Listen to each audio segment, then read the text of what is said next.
Well, one of them is either under contract or the for sale sign disappeared, so I don't know. Kate's grade too. Yes. This conference will now be recorded. I think you're out of time, yeah. Ready? They're working on it still. All right, good evening, everyone. I'd like to call to order the meeting of the Town Commission on September 8th, 2020 at 6 p.m. Pursuant to Executive Order Number 2069 issued by the Officer of Governor Ron DeSantis on March 20th, 2020, municipalities may conduct meetings of their governing bodies without a quorum of its members present physically or at any specific location, in utilizing communications media technology such as telephonic or video conferencing as provided by Section 120.54, paren 5, paren B2, Florida statute.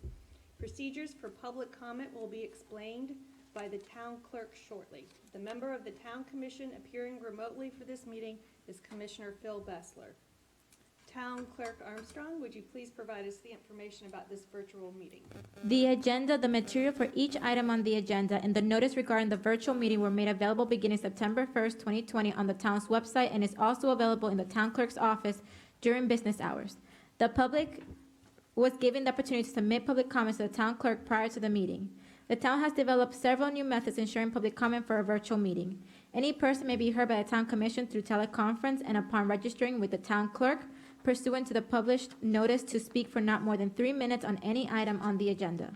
Since this is a virtual meeting as authorized by the Governor of the State of Florida, members of the public wishing to address the body may do so by the town clerk will unmute the public once the mayor calls for public comment. Persons interested in speaking may speak up to voice their public comment.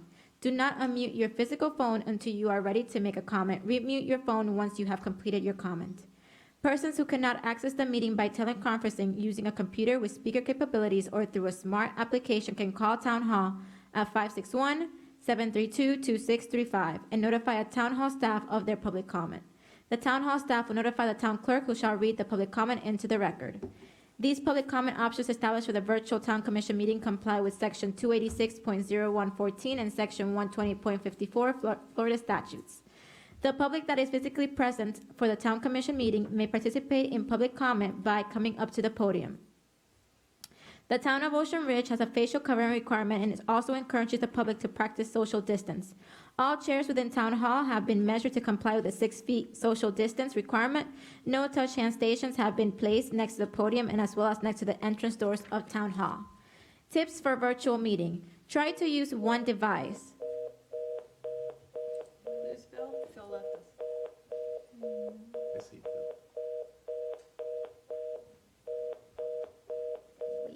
Did we hang up? You lost your meeting. You disconnected.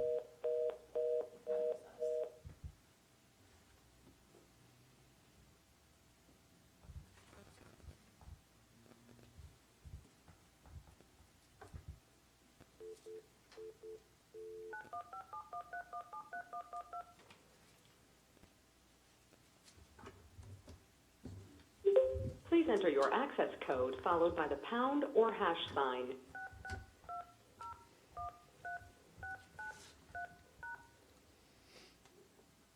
To enable audio controls, please enter your audio pin follow. This conference will now be recorded. Can you guys hear us? Phil? Now I can hear you. Thank you. Tips for virtual meeting. Try to use one device. Mute your phone. Do not unmute yourself. The information in the chat box is a public record. Call Town Hall if you're experiencing technical difficulties. All right, that's actually very ironic. Okay, Town Clerk Armstrong, would you please call the roll? Commissioner Bessler? Here. Vice Mayor Koss? Here. Mayor DeHasseth? Present. Commissioner Herbert? Here. Commissioner Vishalek? Here. Please join me in rising for the Pledge of Allegiance. I pledge allegiance To the flag of the United States of America and to the republic for which it stands, one nation, under God, indivisible, with liberty and justice for all. Thank you.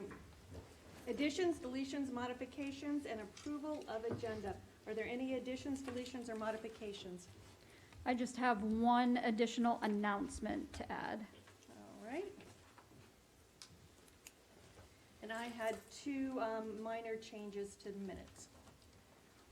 So I'll let you go first. How about that? On the minutes, you could do that under consent agenda. Okay. This one's just approval of the agenda. So we can do a motion and a second to approve Okay. with an addition of an announcement. Okay. If I wanted to add something to the agenda, as in a commissioner comment at the end, would this be the appropriate Yes. time to do it? Mm-hmm. Okay, I would like to just take a few minutes at the very end, very briefly, going over some of the additional priorities that we had set up in both the June and July meeting, as in what we would like to see planning and zoning focus on next, since they've done the first four that they said they were gonna do, so. I'll entertain a motion on the approval of the agenda as amended. So moved. Second. Okay, that is a motion by Commissioner Hurlbert, I know, and a second by Vice Mayor Cos. All in favor signify by saying aye. Aye. Any- Thank you, Phil. Any opposed? Motion carries unanimously. There are no presentations today, so Clerk Armstrong, would you please read the announcements? A special town commission meeting will be held on Monday, September 21st at 6 p.m. for the final budget hearing for FY21. The next regular town commission meeting will be held on October 5th at 6 p.m. at Town Hall. The next planning and zoning commission meeting will be held on September 21st at 8 a.m. at Town Hall. The next Septic to Sewer Citizens Advisory Committee meeting is to be determined. Residents who wish to sign up to receive important town notifications and news through Civic Ready should sign up on the town's website or call Town Hall for assistance. The 2020 census is coming to a close at the end of September, and the response rate for the residents in Ocean Ridge is still low. It's a reminder that responding to the 2020 census online, by phone, on paper, or in person with a census taker is extremely important and helps secure vital resources for our community. Contractors will be replacing the door at Town Hall on Monday, September 14th. Town staff will be available to assist the public in person by appointment only that day. Please call Town Hall at 561-732-2635 if you would like to schedule an appointment on September 14th. Next on the agenda is public comment. The mayor will invite the public to speak to the town commission on any item that is not printed on the agenda. Public comment is on a specific agenda item may be made later in the meeting when the item is taken up. There is a one-time per item 3-minute individual limit for public comments that will be timed by the town clerk. Public comment is not meant to be a question and answer period, and there should be no dialogue. Anybody wishing to speak during public comment will approach the podium and state their name and address for the record and see the town clerk after speaking to fill out a speaker card in order for the minutes to properly be recorded. The commission would like to remind everyone that individuals addressing the commission shall use proper language, and that language which includes profanity or cursing, or which is presented in an aggressive or threatening manner toward the town commission staff or other members of the public is prohibited. All comments shall be directed to the presiding officer of the meeting and not to individual commissioner, staff, or members of the public.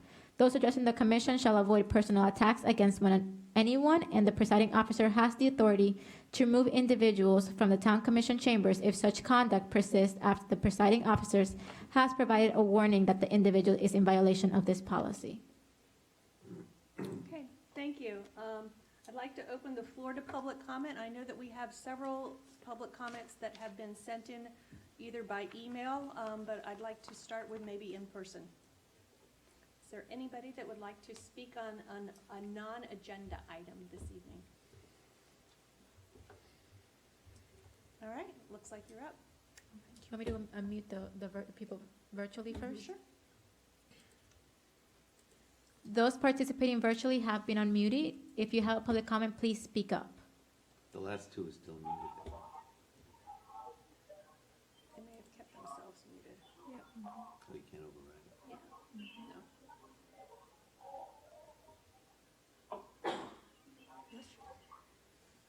Is there any public comment from people participating virtually?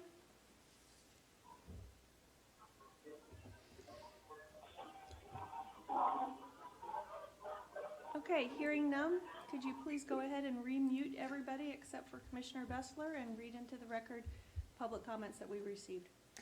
I received a public comment from the residents at Sable Island. Dear Mayor, Commissioners, and staff, the Sable Island Civic Committee is extremely grateful for all the hard work that has been done thus far by the town on the island and wanted to give you an update.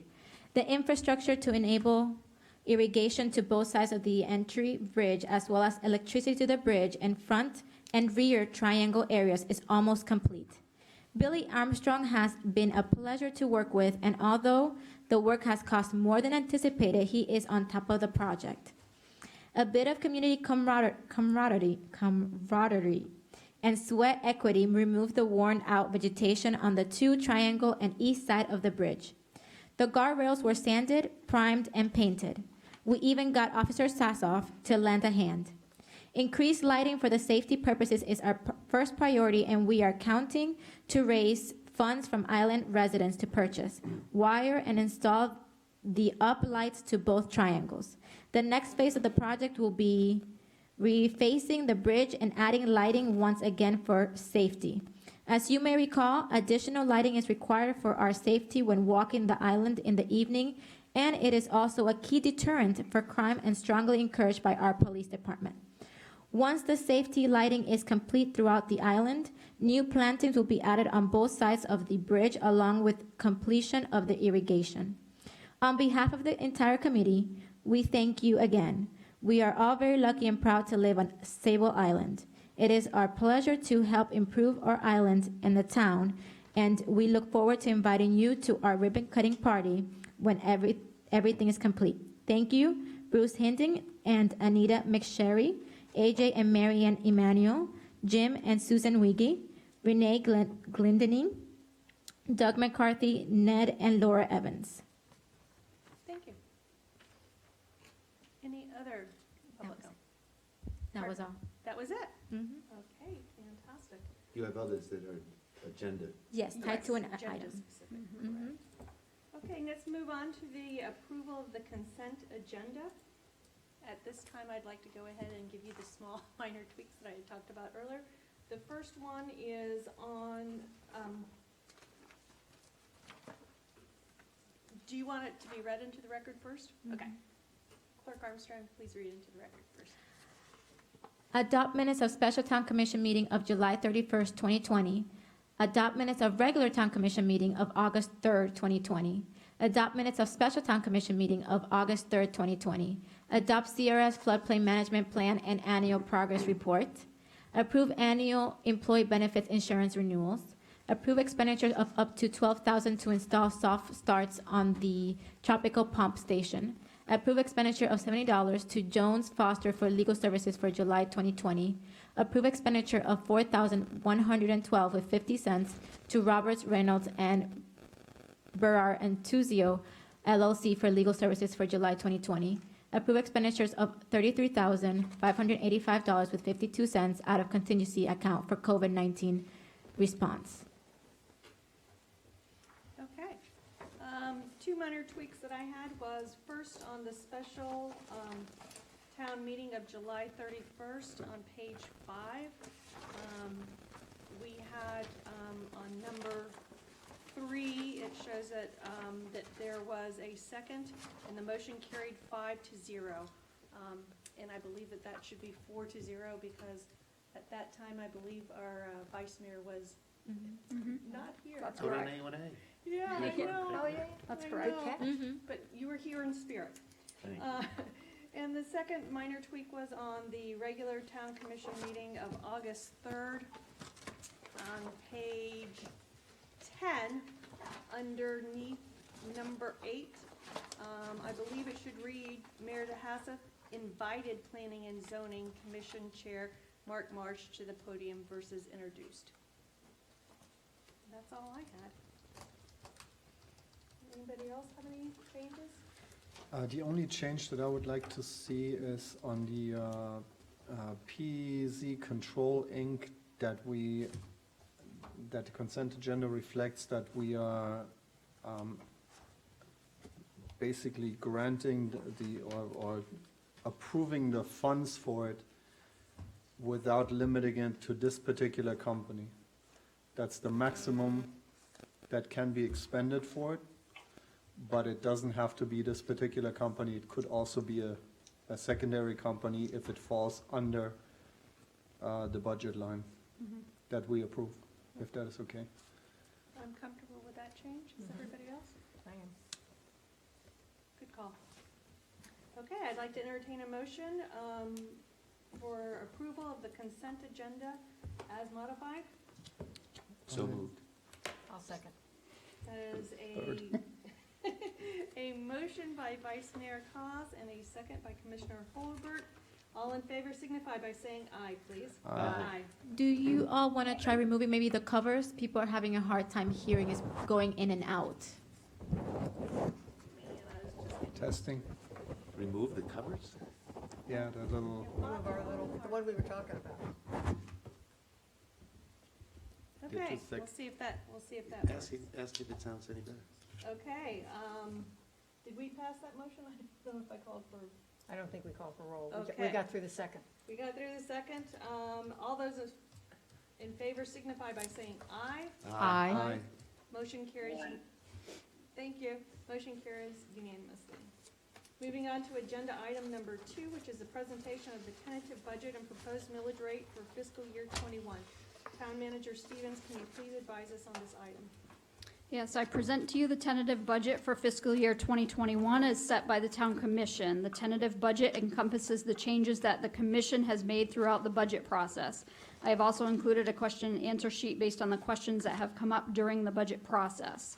The overall projected budget expenditures of $8.3 million are calculated at a mill rate of 5.35, which is greater than the rollback rate of 5.1703 by 3.48%, assuming a 97.5% collection rate for ad valorem taxes and utilization of reserves in the amount of $706,421 to balance the budget. The mill rate of 5.35 is the same rate as the current year mill rate. The public will have the opportunity to comment on this tentative budget tonight, and will have the opportunity to comment on the final budget at the September 21st final budget hearing at 6 p.m. I just wanted to also note that our percentage over rollback is 3.48% this year, which is in around the middle of other communities in our area. Gulfstream is at 0%, which is a flat rate. South Palm is at 1.4%, Highland Beach 1.7%, us is 3.48%, Delray is 4.2%, Lantana is 5.6%, Boca is 6.6%, Manalapan is 9.1%, and Briney is 10.8%.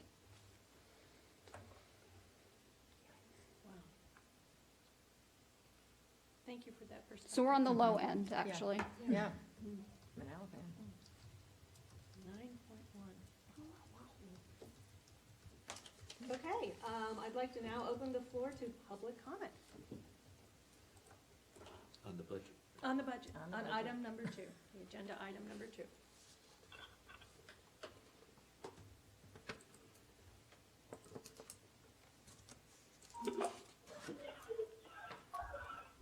Those participating virtually have been unmuted.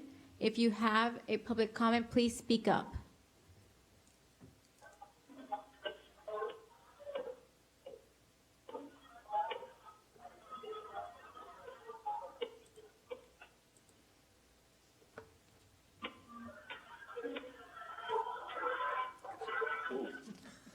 It's like a Beatles album.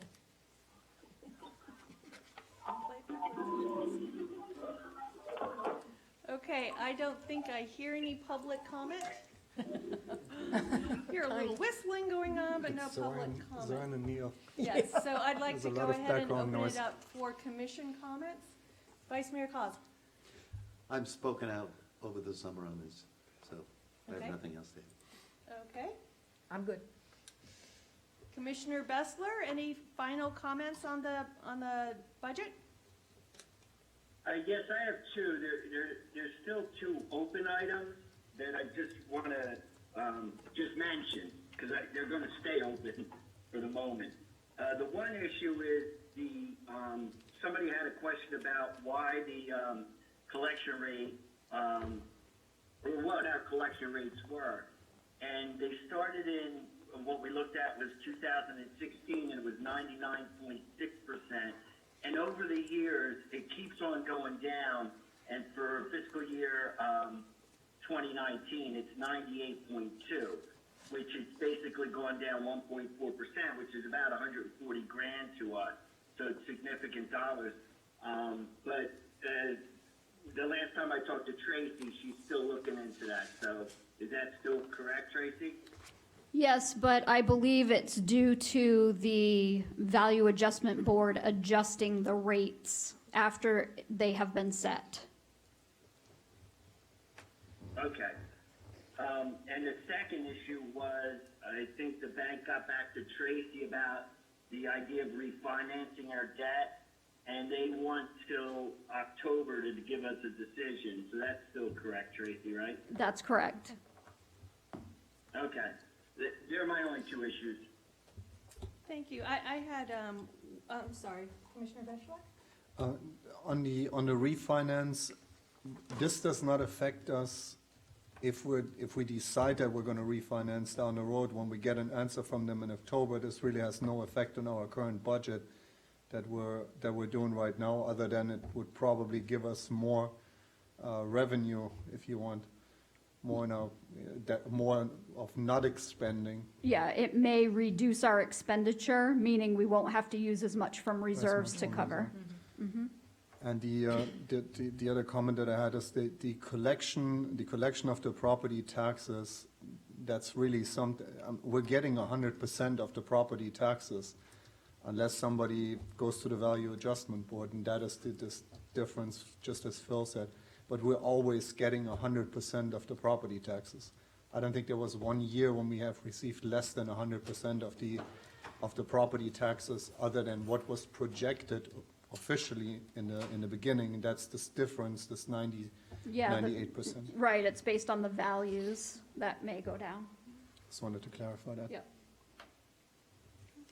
I only had one comment that I'll direct to town manager and head of finance.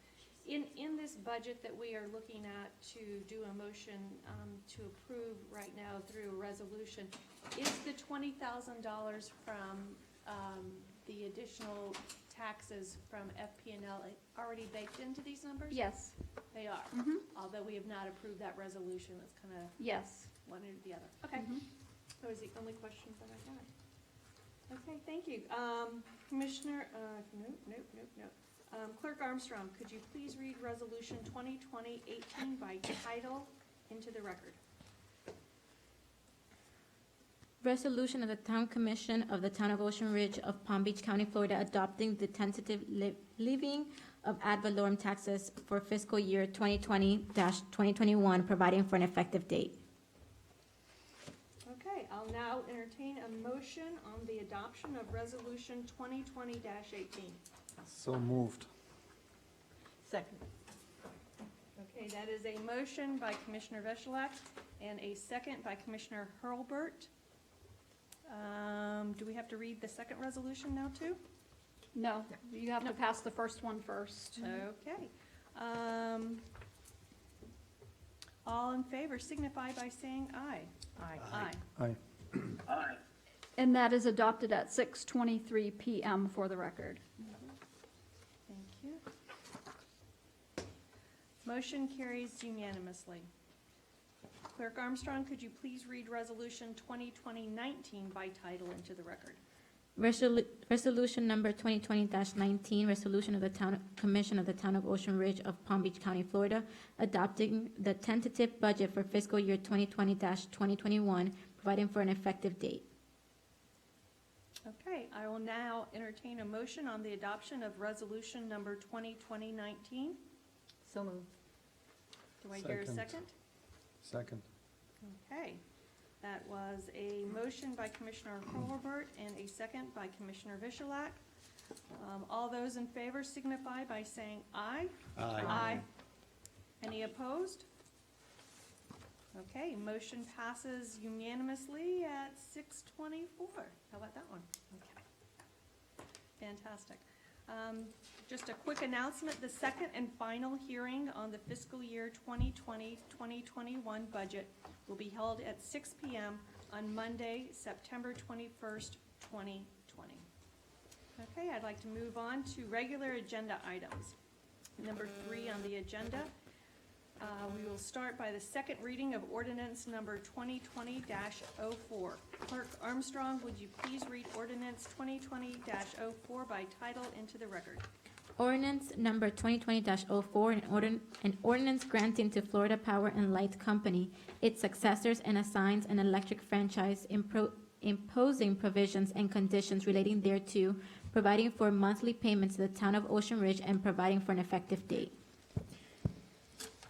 Thank you. Town Manager Stevens, will you please advise us on this item? Sure. The town had previously entered into a franchise agreement with FP&L in 1993, which is set to expire in February of '23. FP&L wishes to renew the franchise agreement at this time, and they have indicated that they normally try to renew well in advance of the expiration of a franchise agreement. Some of the more relevant terms of the franchise agreement are as follows. The franchise agreement is for a non-exclusive 30-year term. FP&L would continue to pay a 6% franchise fee to the town. However, there is a change in this ordinance in that the payments by FP&L of property taxes, fees, etc.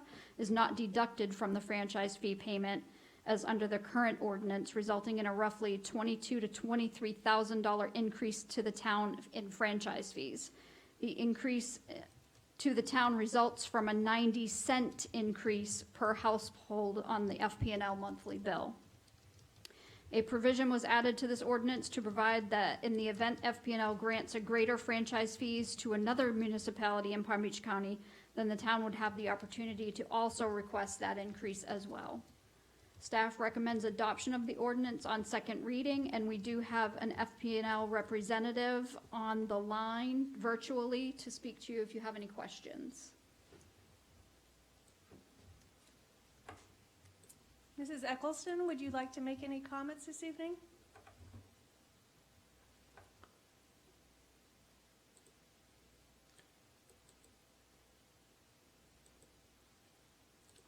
I think she needs to,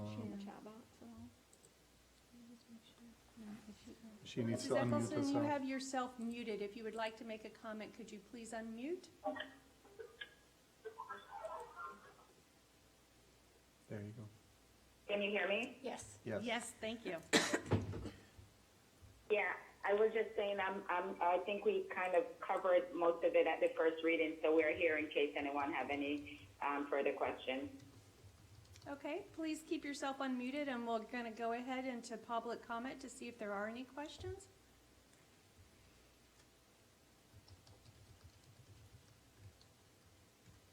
Okay, let's go ahead and move, close for public comment, but I'd like to go ahead and open the floor for commissioner discussion if there is any. Vice Mayor Cos? No, all set. Okay, Commissioner Bessler? I'm fine with it. Commissioner Hurlbert? All good. Commissioner We're good. Vishalek? All good? The only comment that I would like to make is, as a follow-up to the meeting, almost instantaneously, Mrs. Eccleston did go out and give us a poll review in terms of redundancy in polls. We have 60 redundant polls within our small little town. It made me feel a little bit better because I thought I was making it up. They have already removed one, and they are slated to remove another 3, and then the other ones all need to have AT&T and Comcast to remove their stuff before they can be removed. But we're inching forward in a positive direction. It'll take 30 years. It'll take the 30 years, it just might. But I wanted to thank Mrs. Eccleston for quickly following up on that. Absolutely. Okay, I'll now entertain a motion on adoption of ordinance number 2020-04 on its second reading. I'll move to adopt ordinance number 2020-04 on second reading. Second. Okay, that is a motion by Commissioner Holbert and a second by Vice Mayor Cos. All those in favor signify by saying aye. Aye. Aye. Aye. Motion carries unanimously. Let's move on to agenda item number 4. It is the second reading of ordinance number 2020-05. Clerk Armstrong, would you please read ordinance number 2020-05 by title into the record? Ordinance number 2020-05, an ordinance of the Town of Ocean Ridge, Florida, amending its Code of Ordinances by amending Chapter 64, Zoning, Article 1, District Regulations, Section 64-1, RSF and RSE, Single Family Residential Districts, amending Chapter 66, Environmental Regulations, Article 2, Flood Damage Prevention, Division 3, Flood Resistant Development, Section 66-26, Building and Structures, amending Chapter 67, Building and Building Regulations, Article 2, Coastal Construction, Section 67-17, Coastal Construction and Excavation Setback Line, and creating a Section 67-18, Coastal Construction Setback Line, to provide further regulations for structures constructed east of the Coastal Construction Control Line, providing for codification, repeal of conflicting ordinances, severability, and an effective date. Thank you. Town Manager Stevens, would you please advise us on this item? Absolutely. Staff was directed to make changes to the town's regulations regarding construction east of the Coastal Construction Control Line. The current adopted CCCL was adopted in 1997. The old CCCL line, which is further east, was adopted in 1979. The references in the proposed ordinance regarding limiting construction east of the CCCL is in reference to the 1979 line. The proposed ordinance provides that any construction or excavation that will be occurring east of the 1997 CCCL must be approved through the variance process currently in town code. However, if there is an existing structure east of the 1979 line and the construction contemplated does not involve any extension beyond the footprint of the existing structure, then a variance would not be required. The current ordinance allows construction to occur in this area if there is adequate engineering data provided to the town that shows there is no adverse effect upon beach erosion, hurricane protection, coastal flood control, and shoreline rehab. We have also clarified what is considered usable land space for those lots bordering on the ocean in terms of determining lot size from a definition that is not applicable to provide that the lot area included in lot size determinations will not extend east of the 1979 CCCL line. The current reference to usable land space provides that the public health unit of the state will determine the usable land space, which is incorrect. The P&Z met on July 20th, and they recommend approval of this ordinance to the Town Commission at this time. Okay, I'd like to now open the floor to public comment. Please unmute.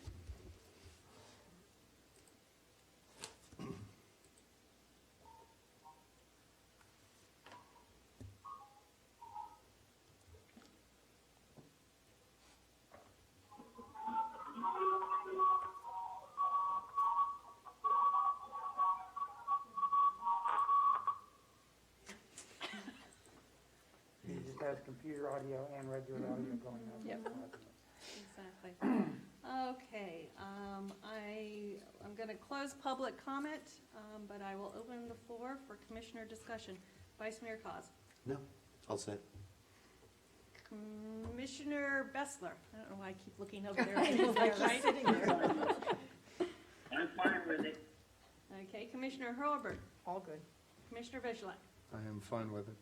It's been Okay. discussed. Fantastic.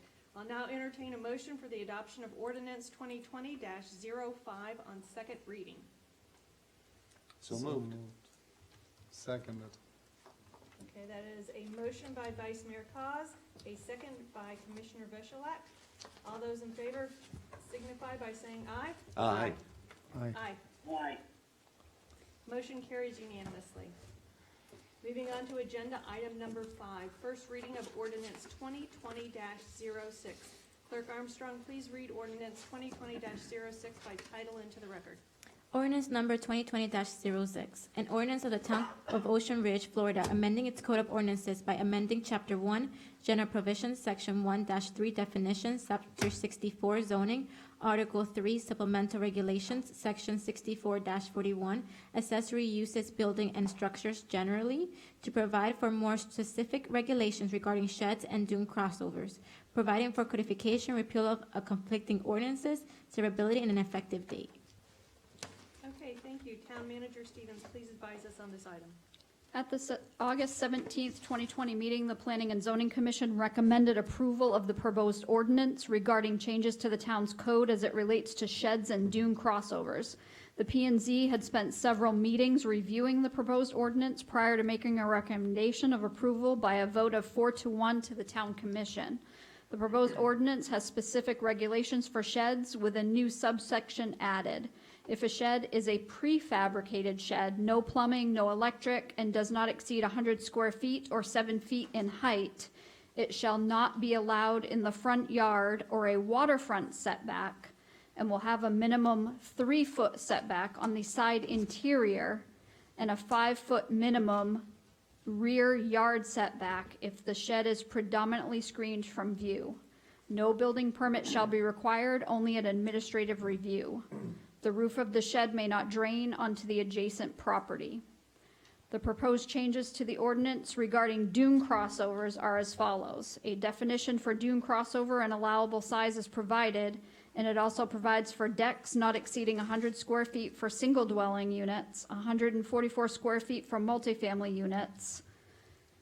And staff had provided, and P&Z had recommended a 200 square foot deck for multifamily units. However, after a meeting with DEP, they informed us that the minimum size for a deck allowed by DEP was 144 square feet. So that change was made from what P&Z had recommended to Maximum. the Town Commission. Yeah, Yes. maximum size. Yes, yes. Dune crossovers are only allowed for the primary structure.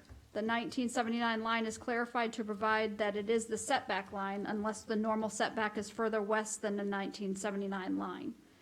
The language was clarified to provide that only one dune crossover is allowed per parcel. The language was modified to provide that if a crossover is used by a multifamily unit, then those regulations will apply regardless of the zoning district where the parcel is located. If there is a written instrument providing for the use of a dune crossover at the time of the adoption of the ordinance, then such use will be allowed to continue. Dune crossovers existing at the time of the adoption of this ordinance shall be allowed to remain, be repaired or replaced in its original footprint. And then we also did make some other change suggestions for you, and those are in your packages. The first one is, if decks are constructed, they must be immediately adjacent to the walkway. And if constructed on both sides of the walkway, the area of the walkway shall be included in the deck size calculation. So that was added. And then the second item that was added, if a property with a single-family dwelling unit and a parcel located adjacent to the ocean are owned by the same entity as of October 5th of 2020, which will be your second reading of the ordinance, then a dune crossover may be located on the parcel adjacent to the ocean, provided a unity of title as approved by the town is provided, as well as other requirements as set forth in subsection D are met. And then we also added in section D1, under dune crossover, we added the words, and a unity of title shall be required. And then the last item, which is on the last page, we added a number 9. The town building official shall have the authority to require the use of building materials and practices that are deemed more environmentally and dune-friendly construction as determined by the building official, and that's in reference to dune crossovers as well. Okay, thank you. I'd like to suggest, since these are two somewhat related but very different issues, that we divide public comment and focus in on one and discuss it. Both. Good idea. I would be for dividing this ordinance. It's ridiculous to have these two items in the same ordinance. As I explained earlier, the reason that, It's, to have these two items in the same ordinance is confusing, and that means you're going to be forced to, let's say you like one of the suggestions, but you don't like the other, you can't vote. You can't, you know. Okay, got it, thank you. So if it pleases the commission, let's start with dividing the conversations and the public comment, and then taking your wishes into effect. So I think I'd like to open the floor, and I'd like to start with the portion that talks about sheds.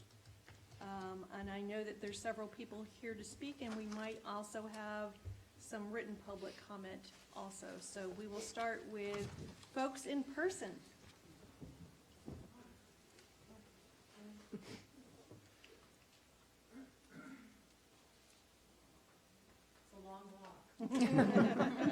You're sitting all the way in the back. You should come to the front. I thought we were gonna. We can hear you, Phil. Okay, this is Ted Rotota. We have Everybody, my question is, I have two questions, and I'm going to sum them up, but my first question is, what propagated the necessity for this ordinance regarding the sheds? My second question is exactly what you guys were talking about. Why are these two issues lumped together? But please answer the first one, and I know you're going to discuss the second one. I'll go back to mute. I would like to say one thing. Ted should do the talking for all you guys. I heard him clear. It was clear. Okay, Thanks, Phil, but I'm not going to do that. given that public comment is not necessarily a question and an answer period, I think I'd like to hold off until all public comment is addressed, and then we could circle back and maybe address that. Okay, go ahead. Okay, I'm Sarah Stias, 16 Fayette Drive. Regarding the shed ordinance, my concerns were specific. If they were passed, the setback ordinance proposed for sheds make it impossible for many of us who have them to keep them. Mostly because our houses were built in the 60s. They're already closer to neighbors than is allowed now in some areas. And also, many of us don't have garages. If you consider the two most important things in our sheds, the first one is hurricane shutters. The second one is ladders necessary for putting on hurricane shutters. Since we don't have garages, this equipment would have to be relocated. Couldn't obviously be in the living room or the den or the bedroom. So it would have to be located in a 24-hour facility that's always open. We could always have the ability to go get this stuff when we need it. Then we have to have a vehicle to transport it available. And all this has to be done in a timely manner so that we can prepare for evacuation if necessary. In the event that homeowners can't get to their hurricane shutters before evacuating and damages occur, insurance companies can deny claims. And I have documentation for that. If you need it, you can email me. The shed ordinance, in my opinion, would inadvertently obstruct us from protecting our homes in this case. Also, it would place liability on the homeowner in reference to recouping money lost from damages, which could become an indirect liability for the town in the end. Finally, I think it's inconsiderate and insensitive to bring this forth right now when so many people aren't here. They can't travel. We're in the middle of a pandemic. I have an example. My son passed away 2 months ago, and my husband is still in Europe. Couldn't get here, didn't get here, still isn't here. There are Canadians who can't get here. There are Canadians that are here that can't get back. So that's all I have to say. Thank you. Thank you. And I'm we are all sorry. very deeply sorry for your loss. All right, any other public comment? Yes. Regarding the sheds, I received a public comment from Robert Rodriguez, 3 Fayette Drive. Carla, he's in the audience. Do you want me to read it for you, or? Dear Commissioners, while reviewing the agenda for the next commission meeting, I was surprised to see a proposed ordinance regulating sheds. My first question is why? Why is this even an issue? Who cares about the shed that isn't visible from the front of someone's property? If the ordinance requires setbacks or places restriction on sheds, this would become more of a burden for those of us on the south part of town that have small lots. I live on Fayette Drive, and many of the houses on our street don't even conform to the current buildable setbacks. Requiring setbacks for sheds would make it difficult and sometimes impossible for homes on small lots to have sheds. To make matters worse, many of the houses on the small lots don't have garages. So where are people going to store lawn tools, lawn equipment, pressure cleaners, generators, or gas containers, etc., which are all things that aren't safe to keep indoors? Again, this unfairly affects those of us on small lots. Please consider that not all of us have a luxury of owning a 1/4 acre lot, and please vote against any restriction on sheds. Thank you, Mr. Rodriguez. Okay. Any further public comment before we turn it over to commission?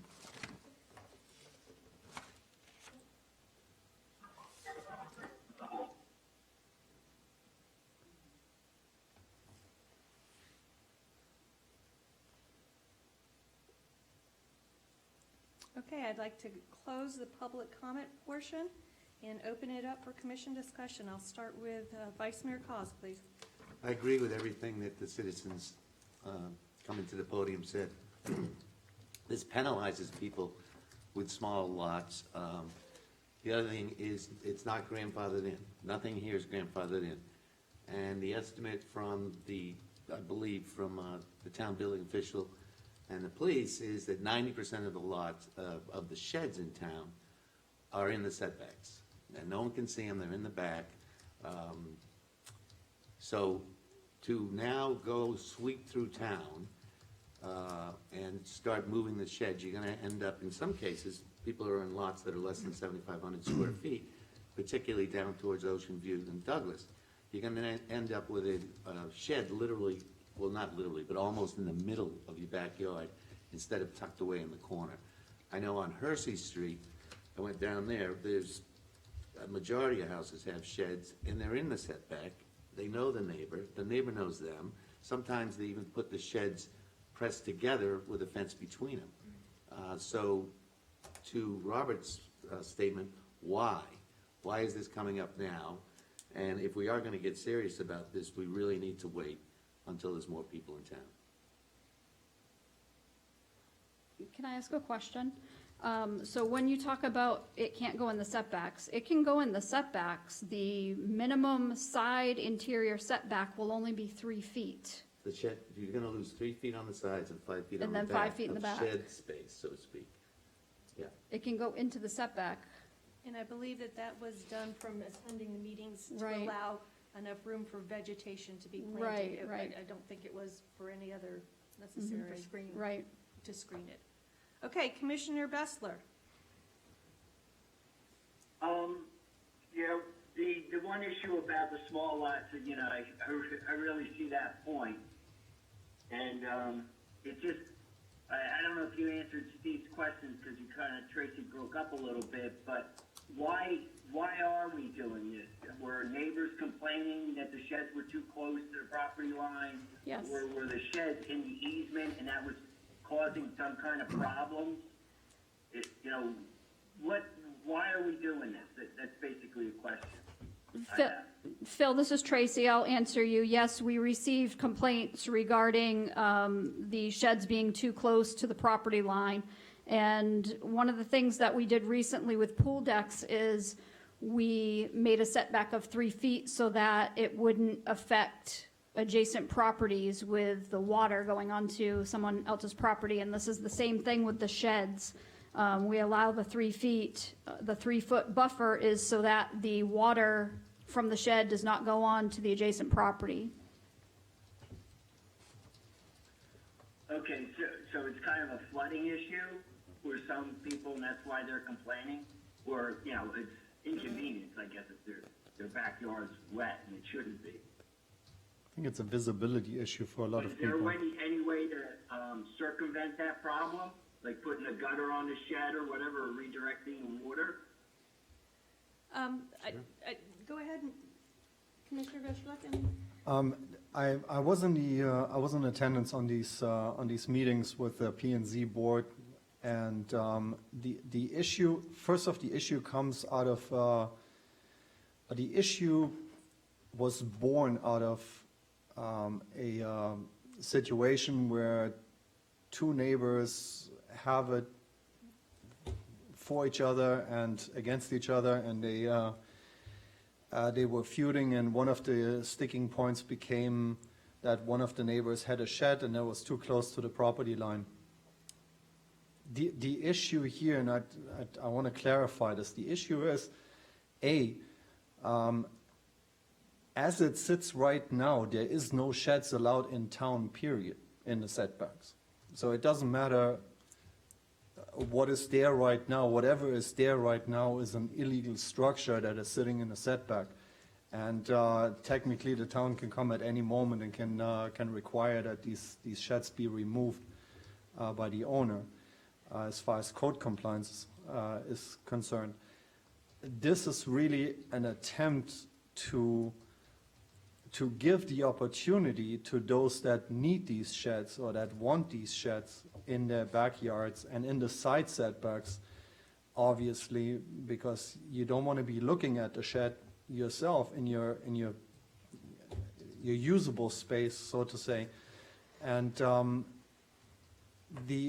at the same time, your neighbor doesn't want to look at your shed either, so there needs to be some sort of screening. And basically, the 3-foot setback came out of, it takes about 3 feet for a hedge to grow properly in size, so it becomes a visible barrier for a structure where it can grow healthy enough that it obscures the structure that sits behind it. That's where the 3 feet came from. It was originally discussed as a 5-foot, was then downsized to a 3-foot.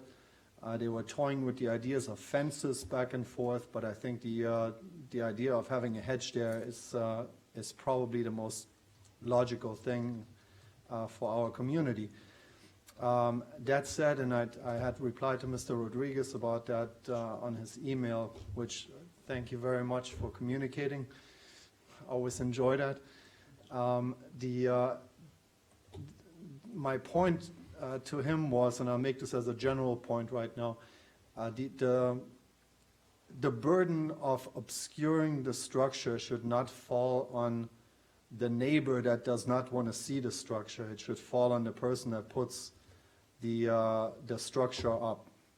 So can it sit right on the property line, and can we find a way how to not impact by water and by irrigation? And yes, there's gutters, there's all kinds of other methods that we can do in order to achieve that. However, the neighbor would still have to have a hedge there himself in order to obscure the structure. And I don't think that it is fair towards the neighbor that he needs to be the one that needs to find a way how to not look at a metal structure or at a plastic structure, whatever that material is. That said, I agree with the smaller sized lots. There is a problem, and that was also discussed in P&Z, where there is lots that have a burden with it, if you want to call it a hardship with it. But I think maybe we can find a way where on the enforcement side, as long as two neighbors agree that this is okay and they're okay with having them next to each other, why should we get involved? So if it is not visible from the street, if it is not visible for the public, from public view, and it becomes an issue between two neighbors, as long as the neighbors are okay with it, I don't think code enforcement should step in and should regulate the setback, or should enforce the setback, not regulate it, enforce the setback, as long as the two neighbors are okay with it, especially in these smaller lots. However, down the road, if the two neighbors that used to be friends then become enemies and start warring at each other, and one of them says, you need to move your shed, and you need to move your shed. So I understand that that is a complicated thing because we're dealing with a legal ordinance here and you can't write in two neighbors friendly and, you know, but I think there should be a general understanding in code enforcement that as long as we can't see it from the street and the two neighbors are fine with it, none of the neighbors complain about it, it should not be addressed in a That's code what is enforcement. existing right now. No, That as it is philosophy is existing existing. right now, it cannot be enforced. There cannot be a shed, period. Yeah, We but have a no shed Right, but ordinance. the end result is we do have sheds, number one. And number We two, do what have you illegal just structure. described- What this will achieve, it will achieve a legal way how to have a shed in your side yard, in a setback, let's put it this way. This will achieve how to have a legal means of putting a shed into your setback. Right now, if Mr. Rodriguez's neighbor says, you know what, I don't like you anymore, I want you to remove that shed, he can come to town hall and can demand that code enforcement comes out and has him cited and remove his shed. And this ordinance is trying to find a way how he can keep the shed by moving it 3 feet. I understand it's inconvenient, especially for those lots, but I think it's the logical choice of going, keeping in mind that what we need to do is we need to find a way how to protect the homeowner from being able to do certain things, as well as the neighbor from not having to look at something that is really not something that he needs to be looking at. You want to hear something kind of funny? You said you're leaving room to put in a hedge, right? To shield it. Well, you know what the hedge ordinance is? You can't have a hedge over 6 feet tall. And the structures are not Right. supposed to be over 6 feet. They're 7 feet. But we're working on that. Well, then, you know, you have the little thing on the, but you're not looking at a metal structure that is right next to you. Right, but the 6 feet hedge thing is ignored. Correct. And we can, I mean, You we can work on in that. the shed. Yeah, Right. right. So I'd That like is something that we can certainly take up. No, And I don't want to I'm- revisit I'm the in height of hedges. I'd like to go ahead and recognize Commissioner Colbert. Thank you. Thank you. Commissioner Schrock.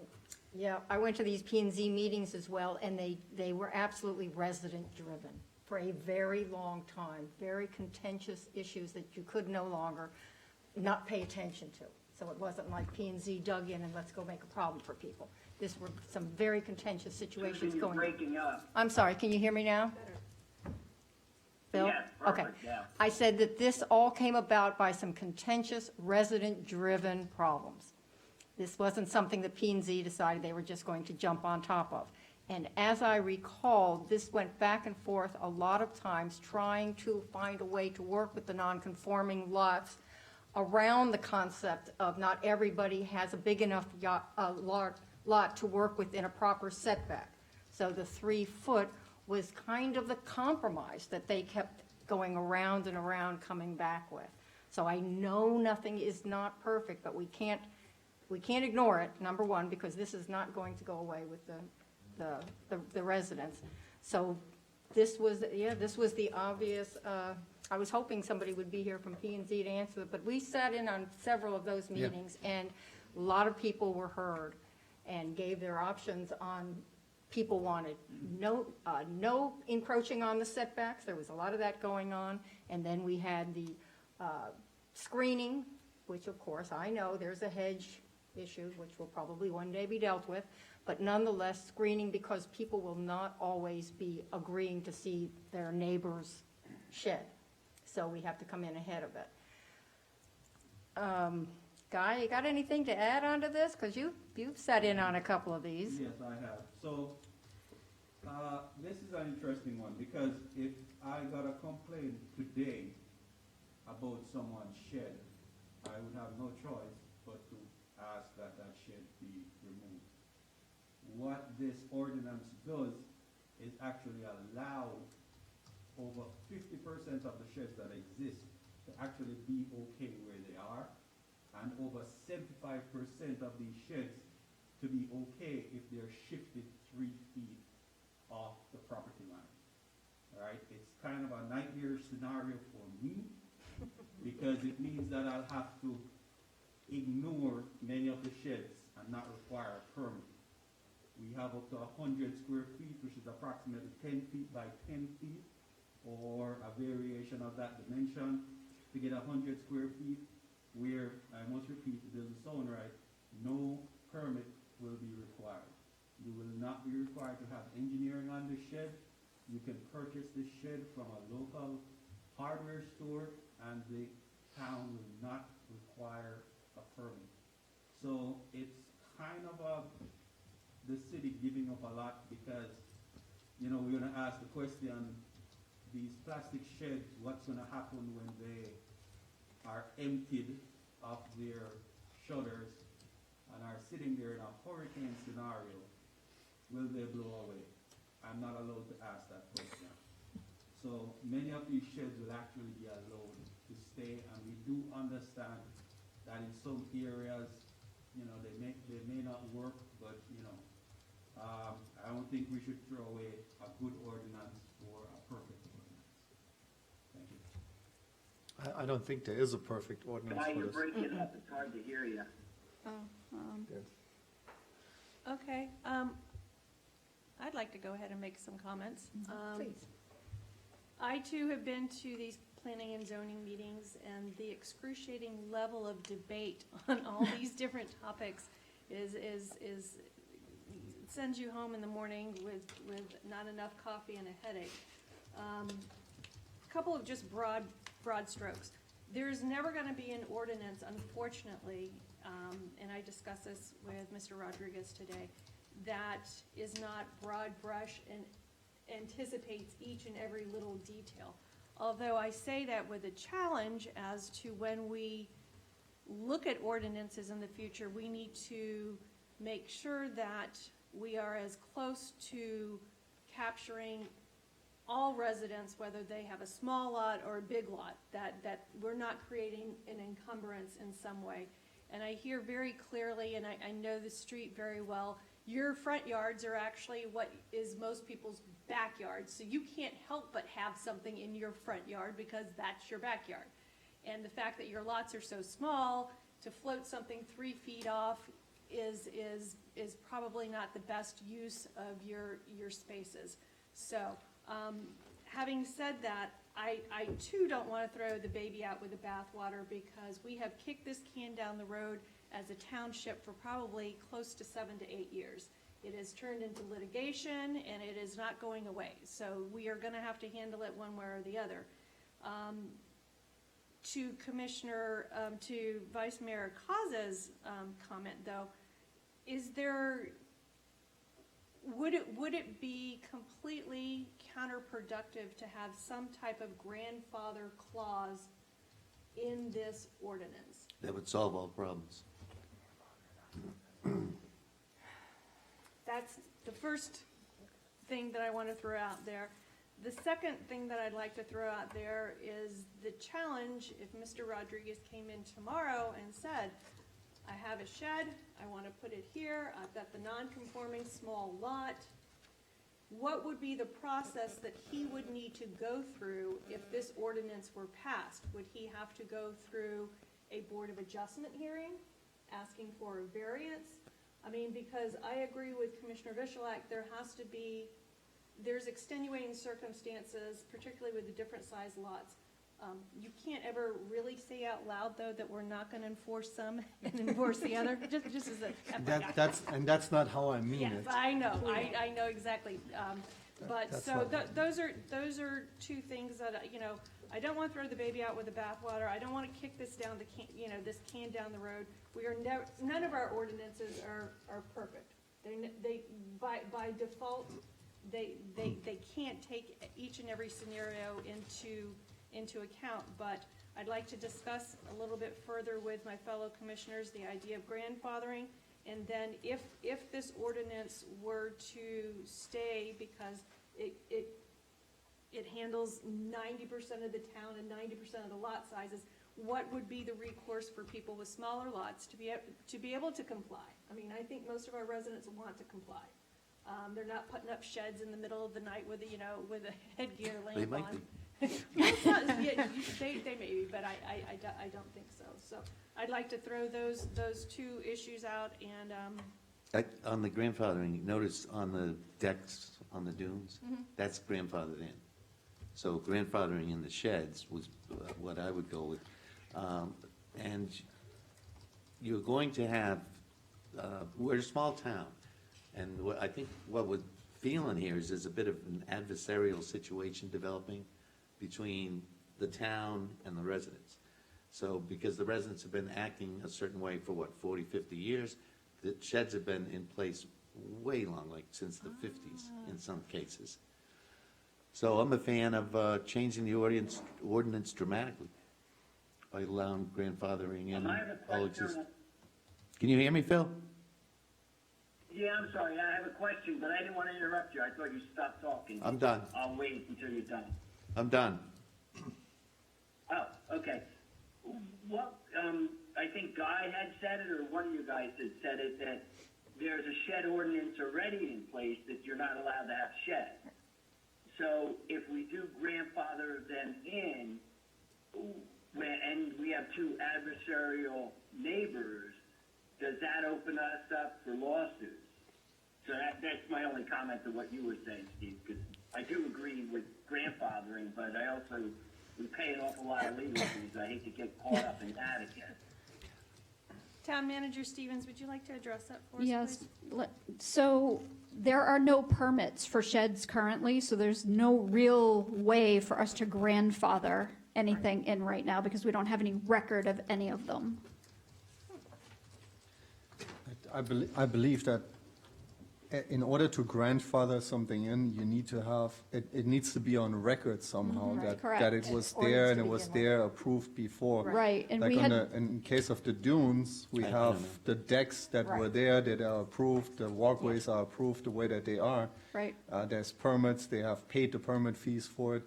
The thing with the sheds is they, people put them up, so to say, in the middle of the night, and then we had actually How talked do about we- this with P and Z, and that's what we had I don't come up think with. that, I don't think that legally, town attorney, or town attorney replacement, sorry, It's okay. can probably address that, but I don't think that you can grandfather something that has been put illegally That we into, don't have an into the ordinance town, for. that Yeah. creates a conflict that Right, we it's a probably don't wanna non-conforming go there. structure as it is. Correct.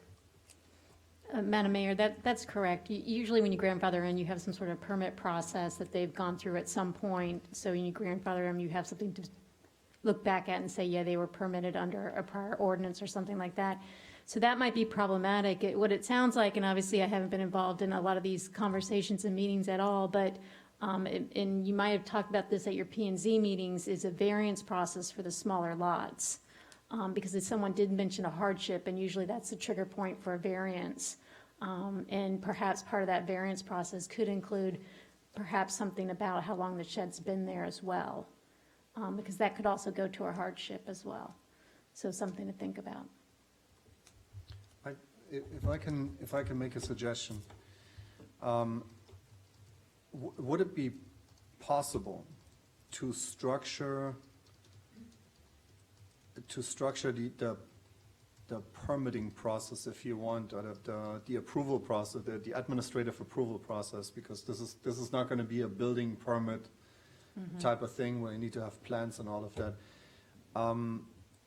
And I would love to hear from some of the residents that spoke on this behalf here, if that is possible, that we can interact like that.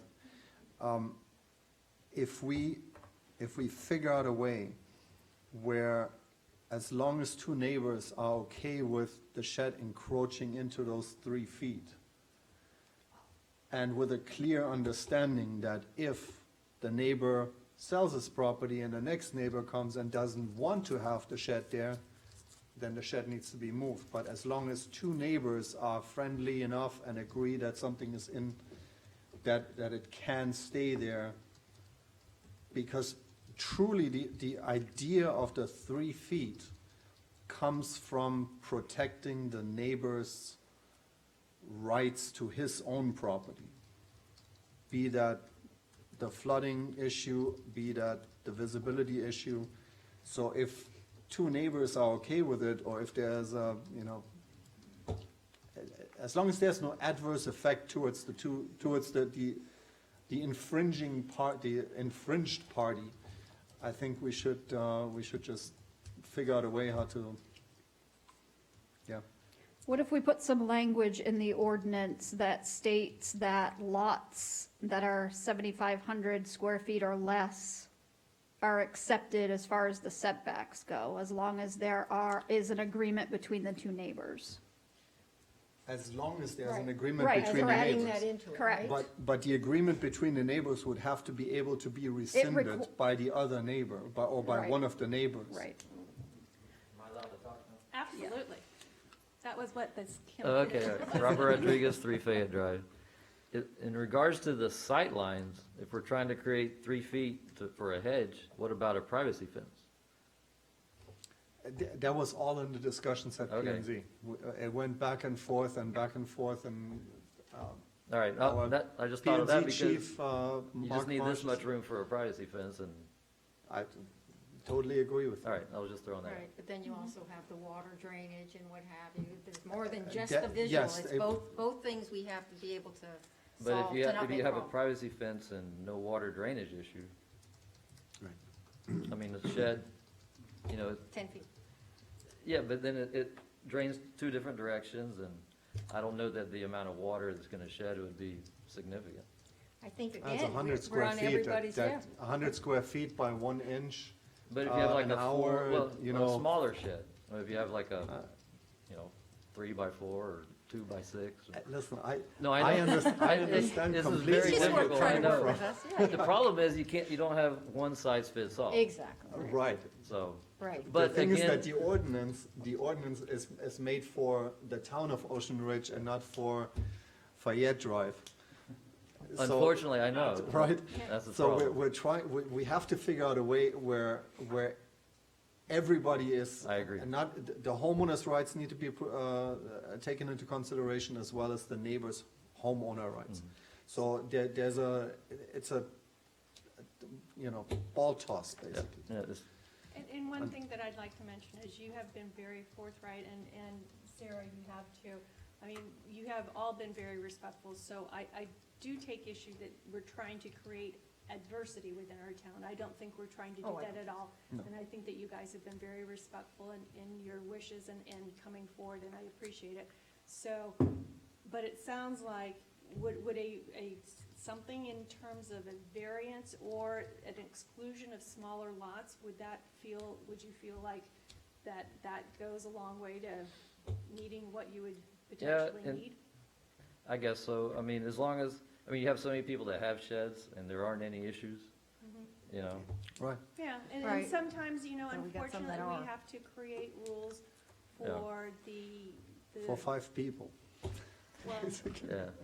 but you know, you can't enforce something unless it's codified, and that's, you know, and I think we had talked in a discussion before, I like in our town, and you're right, Vice Mayor, we have for 40, 50 years, but no, we're coming up on 90. Coming up on 90 years, pretty much, you know, sometimes run by the seat of our pants, and it's served us very well, but unfortunately, when issues like this come up, I don't feel like we can continue to throw the baby out with the bathwater and keep kicking the can down the road. But the last thing that it is ever intended to do is to be adversarial, and I think you understand that, and I appreciate it. And then one other comment, if I could, since I'm up Yeah. here already. And we're fortunate enough to have a garage. But in our part of town, you know, not many houses have garages. So you're talking about, it's a double-edged sword. The people that need it the most are gonna be more hurt by a setback requirement for a shed. Correct. Because if you don't have a garage, then where are you gonna put all the stuff you need to put in a shed? So it Utility sounds like if problem. we were able to carve an or allow for an exception based on lot size, that would exclude you from, not from the permitting process, but potentially from the setback portion, then it sounds like we might be getting 3/4 of the way there. Yeah, just to clarify, you don't necessarily need a permit. Right, it's an administrative review. Gotcha. Right. Thank you. So, maybe we're getting somewhere with this, but I would think the draw line would be 10,000, not 7,500. Under 10,000?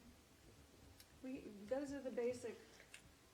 We have went that, through- and we have an estate size. We have it on something else too. You're We right. just did it 2 or 3 years ago. Yeah, it's the 7,500 square foot lots are the small lots in the Right. south end of the town. Right, but remember Dave Hutchins came Yep. in, we were doing something, we bumped it to, did we bump it to 11,000?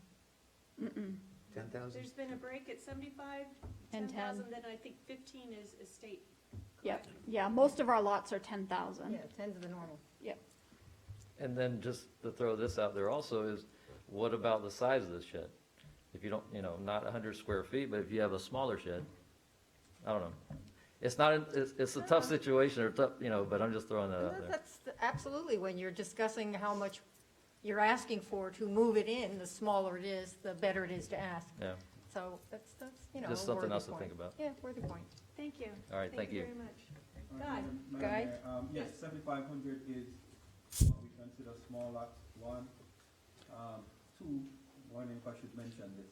Oh, Go for it. We I don't like that generally introduction. do not apply code enforcement by going around and looking in our citizens' yards and ask people. It's very rare that happens. 99.999% of the time, it's actually your own neighbor Right. that actually makes that complaint. There's a section here that says the shed shall be predominantly screened. So if it is screened and in your backyard, and we walk by, even if we get a complaint from your neighbor, that is You're not hard to something we hear. follow, because we're not able to see the violation from the street. Chief, can you and Guy switch seats so that he can use the mic?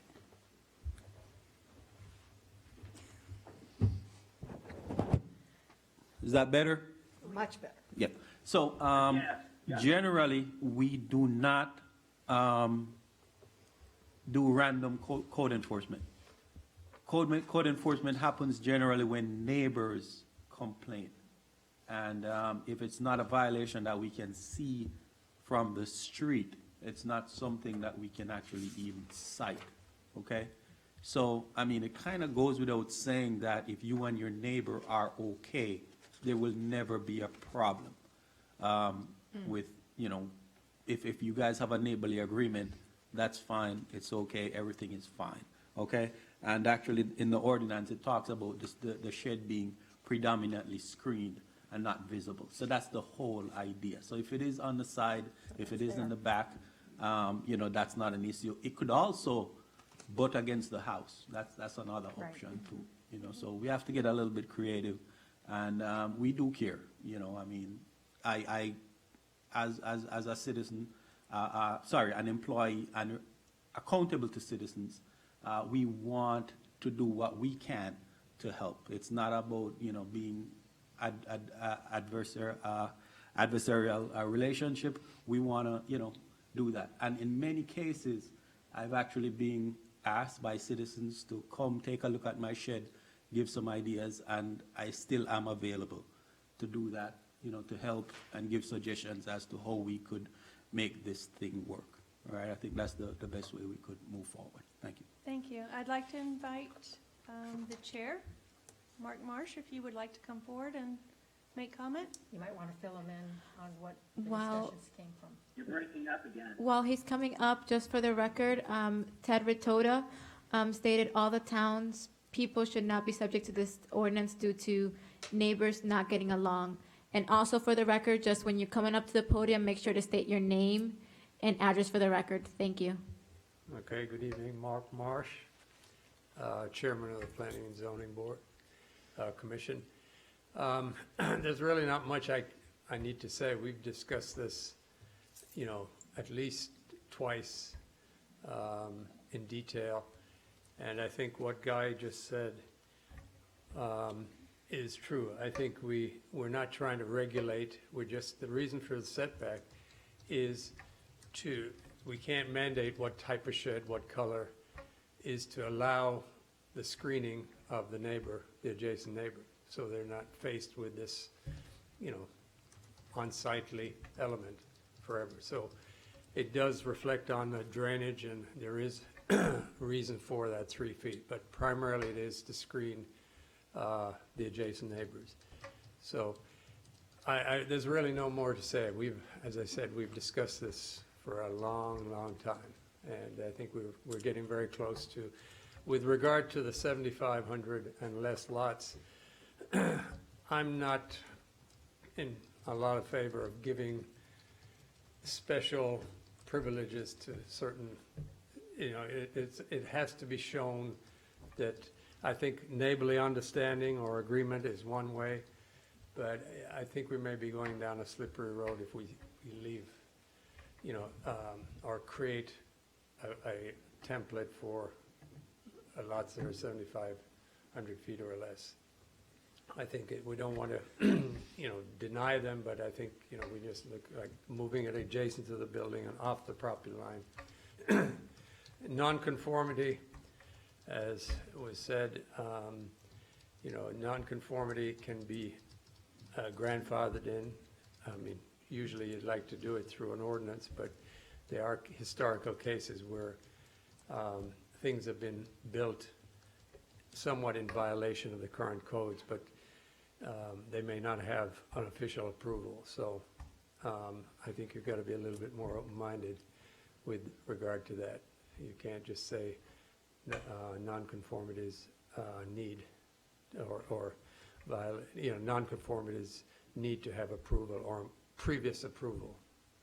So I just caution you on that, because there are things people build incorrectly back in the 30s and 40s, and they have no reason or ability to adjust or comply with the current code.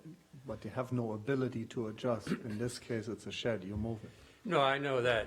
It's a portable element. And Right. again, I think what we came up with was a very flexible approach to how we're going to have staff and the building department review and approve it. So I think it's a fair compromise for a very touchy, because it all started with one person I remember had a real issue with a neighbor, and it's now turned into revisiting a total ordinance.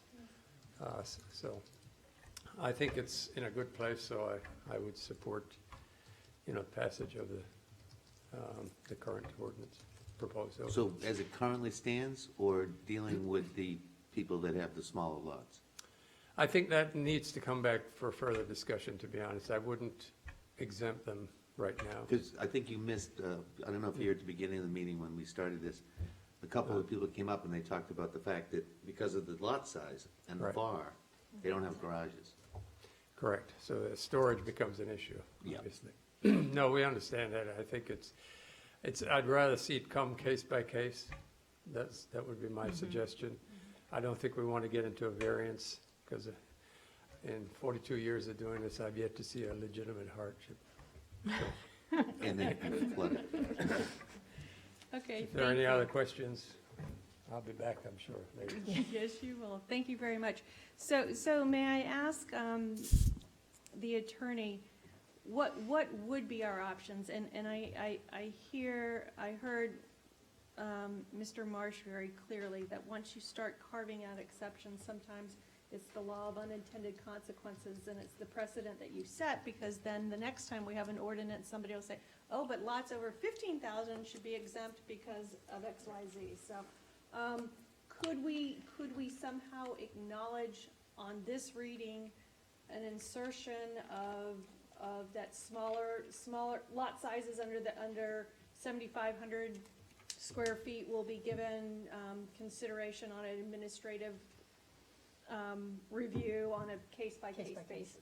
Absolutely, Madam Mayor. If you wanted, because you have sort of the exemption written in, if it's less than 100 square foot type of shed, that it's not going to require a permit, that then you could do an administrative variance through the building official, so that for those people with a 7,500 lot or less could go to the building official and say, okay, I do have this quote-unquote hardship, here's my lot size, here's my existing or my plan to be shed, the issue, obviously, with variances is if you don't stick to the criteria, whether it's an administrative variance or your regular variance, or you're set by ordinance that goes to perhaps to your, a different board, you have to stick with the criteria, because if you don't stick with the criteria, as he said, gets watered down, and then there's no longer a need to prove a hardship. So that would be incumbent on the building official, if that who was gonna do sort of this administrative variance to look at these hardships. The thing that you could also potentially consider is some type of making sure it's properly screened for the neighbor's sake, and whether you require a neighbor's agreement or not is something that you could consider. I do think it's sometimes helpful, certainly in these cases, when you talk about getting within 3 feet or less to someone's property line, that the neighbor does have some kind of consent. But I would caution that to be careful, because oftentimes, whether it's an administrative variance or a regular variance, it runs with the land. So if that neighbor gives that consent at one time, it's gonna stick through time, and then someone coming in to buy that property now has to live with what's existing. Having said that, you can also make that property owner maintain the required fence, hedge, or whatever to make sure that that shed still stays in compliance with your code. So he can't, or she can't suddenly start to have to allow it drain on someone's property. So there is a way to draft it. It's, you know, the devil's in the details, but I think you could do it administratively, a type of variance.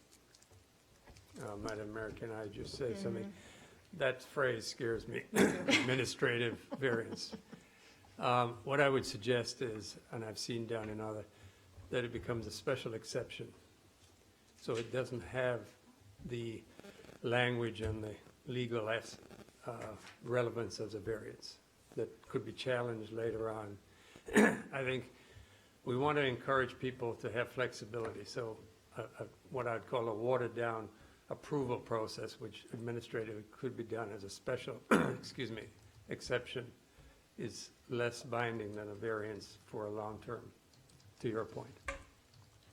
Madam Mayor, if I may ask, would that be a special exception that's done administratively by the Correct. building official? Correct. Yeah, Even if it had to come to the planning commission, I mean, if it I can be think that's an justified, excellent idea. I think we and want to be reasonable. Another way to address the issue. But please, let's not go down the Without the variance. variance, right. Because it's hard to back out of those. Word variance scares me too. I agree. It's a very slippery slope that we walk. Okay. May I make a suggestion? This is particular for South End. Basically, this whole thing is about, in the South End, is that the setbacks are not 15 feet, they're smaller than 15 feet, correct? That's the whole premise of why the South End needs to be exempt from it, or should be exempt from it, or should have a different approach angle to it. Do I not see that correctly? I think it has as much to do with the lot size Size, as it does what Right. their setbacks are. Yeah. Correct. If it were a sliding scale and their setbacks were 5 feet versus 15 feet usual, then they're at a third, so you could say the 3 feet, if you Becomes take a 1 third foot. of Right, it, becomes becomes 1 1 feet. I still think I like the Special concept, exception. the concept of the special exception much better. For In any a broad. size or tied to a lot size? Tied to a Tied to lot a size. Tied to a lot size. I'm looking at the Papa map here right now, and down on Fayette, I think all of the properties are right at the 7,500. And I think there's one there that is bigger than 7,500. They're all under 7,500, is that, I would say 75 or less. or less? So there's none that are 7,501, and then That's what I'm worried about. right, and that's, again, I'm looking at this Papa map, and there's like slight variances in it, but most of them are falling right at that 0.172 marker, which is exactly 75. Right. So I would not want to have Mr. Rodriguez, who, his lot is 7,501, Yep. and now all of a sudden, he's again the We one we holding dealt the with this can very issue 2 years ago, and that's why we went to 10,000 to or the less. 10,000. Why don't you do 8,000 or less? I Would- could with that. I think you're gonna run into the same issue that Martin's bringing up. Somebody's gonna be at 8,001 foot. The majority of lots in town are 10,000 square feet, Correct. so that's a great break point.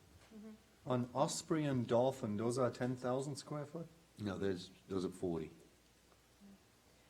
I- And not all of them, not all of them. 22.9. I was not in favor of not passing this evening, or at least having a vote on it.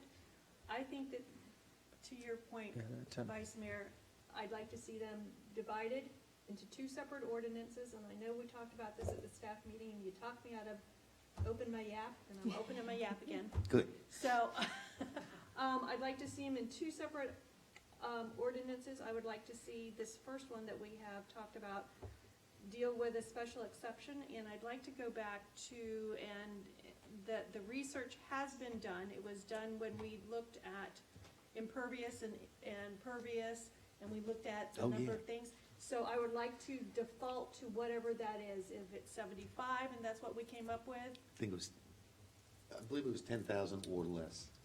I think so too. I think it was, So- we bumped it up to 10. I think it was less than 10, not 10,000 Right, or 10, less. It was under less 10. than 10. Right, Okay. 9999. how does the commission feel about that? Rewriting it. Yes, as a solo, lot size would provide a special exception administratively, but now we're depending on Durrani. Correct. And what if Durrani's not here and the next guy says, no, you can't have one? Is there enough teeth, is there a way to put an ordinance together with enough teeth that you automatically would get the special exception? If that's what the pleasure is, if you wanted to say, if you're below this lot size, you automatically get this exception, you could certainly draft it that way. Or if you wanted to have some criteria, like you often do with special exceptions, that they're required to meet in order to then be granted, like an Require what? administrative. I'm sorry? I missed you last. Conditions, criteria. Criteria. To What? grant So- it. But the If- criteria is the lot size. If that's the only lot size that the ordinance has, agreed, but if the rest of the commission wants more criteria in the special exception, then it would depend on the applicant to meet that criteria. Do you want more criteria? I would like to continue to see the criteria of the Screening. screening, yes. Because Yeah, for sure. without the screening, that, the whole intent of what we've been trying to do is pretty much done. And I don't think anybody would have a problem with that. And the screening doesn't have to be done in 3 A feet. fence. It could be a fence, it could be, small bamboo that takes up 2 inches, or whatever the case Are may we be. looking to send it back to P and Z to add the special exception wording? don't No, I or don't think we Send need it how to are a we gonna- lawyer. Why can't we The do staff. it tonight? That's what, so, Yeah, I right. think we can do that tonight. Okay. We don't need to send this. So if we, Mark doesn't Right. want to, look at him shaking So- his head. sorry, Mark. He doesn't want to. So we're breaking this in half, though.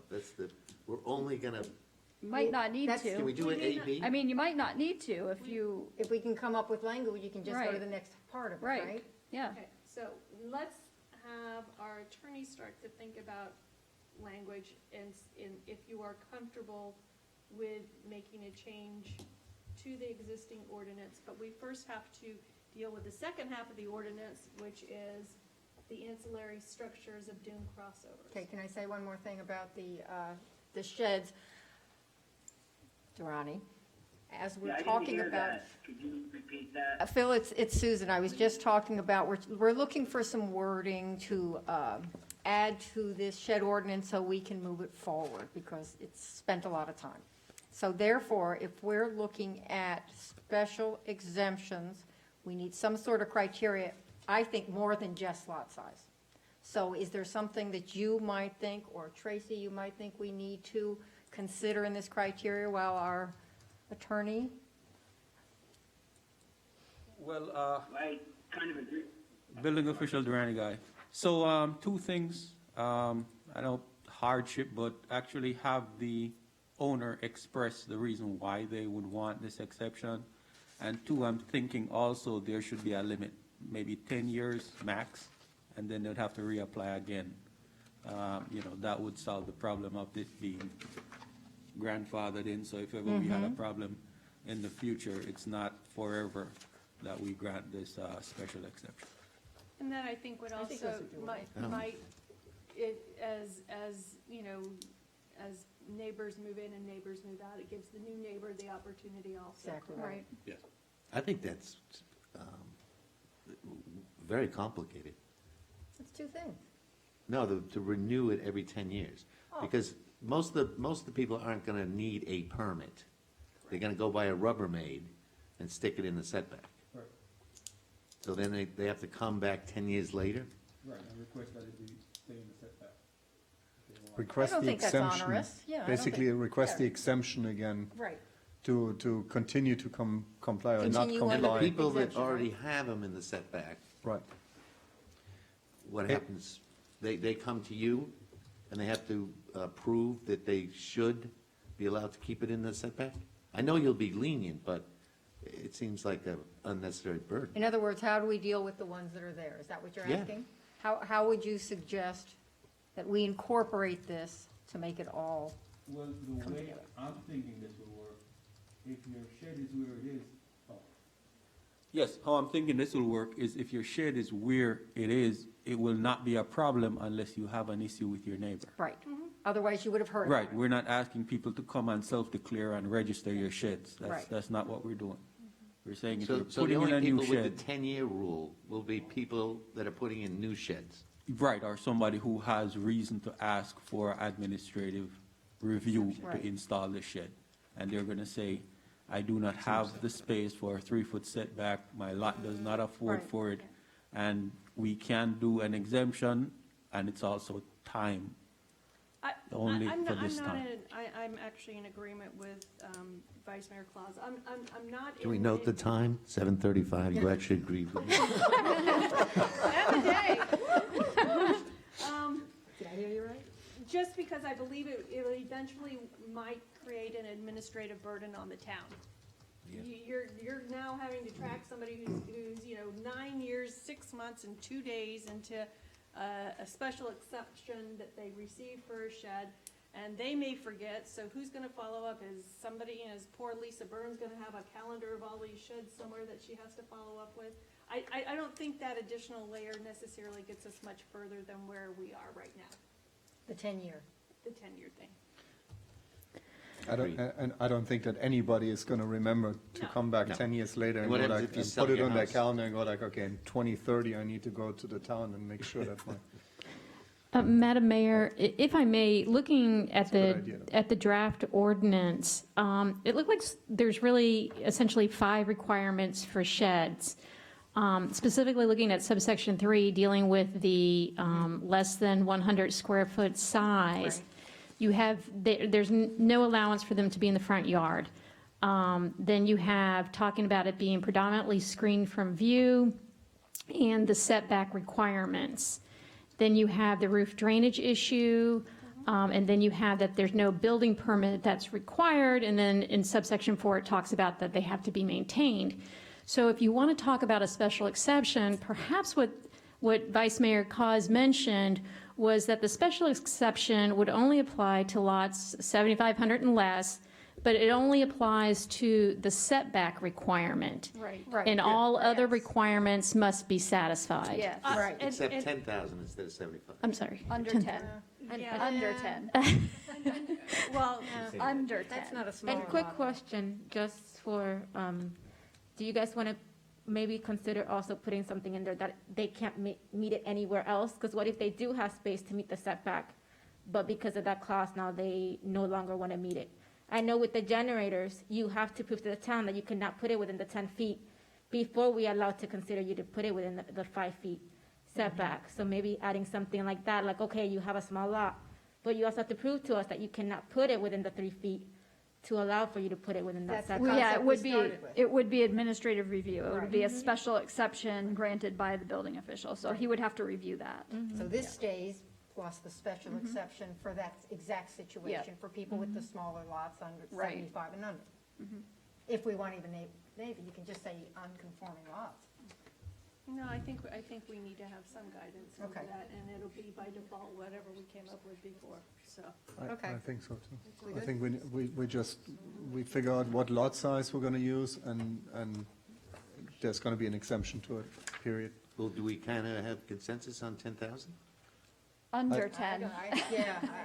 I would be on I'm at the 10,000 too. 75. I think it's as long as there's a screening and the neighbor is not adversely impacted But we've by got these it. 4 criteria here, not in the front yard. Yeah, that's already screening, there. Right. Drainage is not doing, and there's no permit.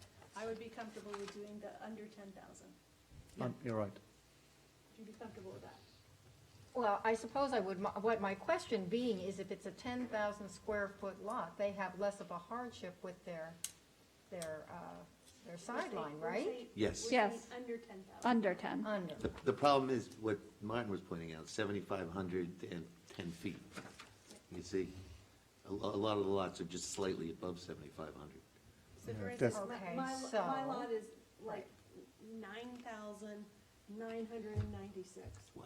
So I could slip right in and put a shed in, you know. That's right, in that, Well, that's why I said 8,000 to begin with, but Well, the number, okay, I'm gonna waffle on this. okay, can you see this? There has to be a number, I think we all agree upon that. I'd like to go back and look at what percentage of homes, and we did this We exact did that. exercise less than a year ago, and we came up with 3 very distinct things, and I believe that we defined a small lot size, which gave them special privileges on something else at 7,500 or less. Your recall is 10,000 or less, so let's just Okay, figure so out let's find what it was. Let's figure out what it What's was. considered small lot size. but if we do that, we can't pass this on first reading. And Madam Mayor, I did speak with Brian about this today, and he did say if there was a lot of discussion on this, that he would say to continue first reading to your next meeting, certainly on the shed portion. Okay. Hope we want to get it right. Can we separate the two and pass Talk dunes and keep the sheds out, basically separate this ordinance into 2 ordinances? You could keep the ordinance as is and just remove everything on sheds, and then bring a separate shed ordinance back for first reading to address the special exception issue. If we, How much if- is that gonna cost us? yeah, it's advertising and it's time, right? Yes, ma'am.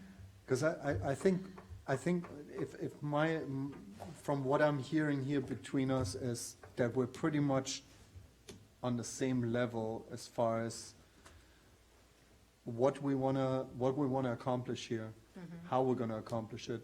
So I think we can give on first ordinance, including this part, enough guidance to add it into this for second reading, so it can move forward and we can keep this as one Can we do that? ordinance.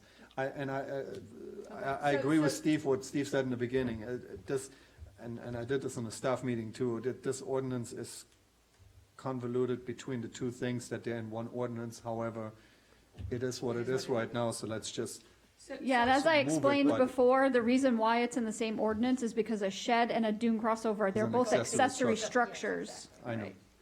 But I the understand. legal advice is to continue first read to the next meeting. Is that correct? If you can't reach a consensus tonight, and we need to do further research, like on what, is it 7,500 or 10,000, what was the prior decision? If we need to do that and go back and look at that, I would agree with Brian and recommend a continuance of first reading on certainly the shed portion, so that you can get it right on the first reading, and there not be any issue with whether that was a substantial change to the ordinance that required you to start all over. Right, but if you can come to an agreement tonight on what that language would be, then you can do that and pass it. Absolutely. Right. Okay, so, Vice Mayor Cos, I'm hearing your preference would be lot sizes under 10,000 square feet. Commissioner Bessler, what is your pleasure if we were to define the size of a small lot? Would it be under 7,500 square feet or under 10,000 square feet? or something in between? I think we should be consistent with the other proposal that we did a year ago. And I think that was 10,000 square feet. It was under Under. 10,000. Under. It Under. wasn't 10,000, it was under 10. Right, under 10,000, Yes. Okay, Commissioner Visualak. I'm with the under 10,000 square feet as well. That, I think Okay. we'll stay consistent on it, and I think we're good. And honestly, if there's more than 10 people that come running to your office that have 10,000 square foot plus one, we're okay. I mean, I think we're splitting Yeah. hairs at this point, really. I just wondered what the, under 10,000 is what you recall Yeah. as the language, Mhm. Tracy? Yes. That would satisfy the Yeah, because criteria? most of our lots are 10,000, so. Right, that's what I'm thinking. to The people define that can small. actually keep it out of the setbacks Right. are at the 10,000, Yep. right? Because Mhm. otherwise, then everybody says, why can't I go into the Correct. setback? Correct. That's the only Okay, reason I so was saying would small. you feel comfortable compromising with the language being under 10,000 versus under 7,500? To make it move forward? I missed the compromise. What number did you say, compromise? Under 10,000. Oh, NECA. Okay. Thank you. Okay, we can't pass this right now until we talk about Dune dune crossovers. crossovers. So I would like to open up public comment on dune crossovers. The ordinance that never ends.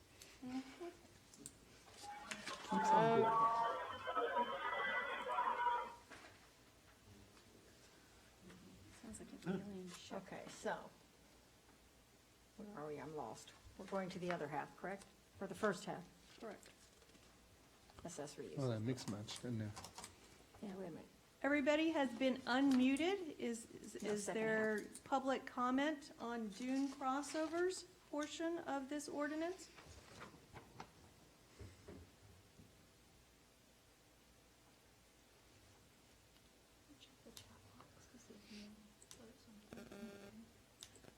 You know, Clerk Armstrong, was there any public comment or any emails that came forth? Yes. We received an email from Polly Joa, 35 Hersey Drive. Dear Commissioners, I am writing to address the proposed ordinance 2020-06. A portion of this ordinance addressing the size of dune decks on privately owned dune property. Let me first say that the people that I know who own dune property are some of the most conscientious people when it comes to protecting the dune. You might not be aware, but many of us spend thousands of dollars per year maintaining the healthy vegetation, removing invasive species, and adding permitted dune-friendly vegetation to the dune. None of this is done with the financial assistance from the town. Not one of us takes maintaining the integrity of the dune lightly.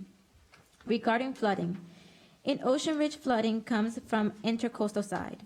Seawalls in the town need more attention than dune crossovers and decks. As far as flooding and the water breaching the dune, even during the enormous waves of Hurricane Sandy, there was only minimal water that came over the dune, and it came through on path that had worn down the dunes. Elevated crossovers and decks were not the cause of this.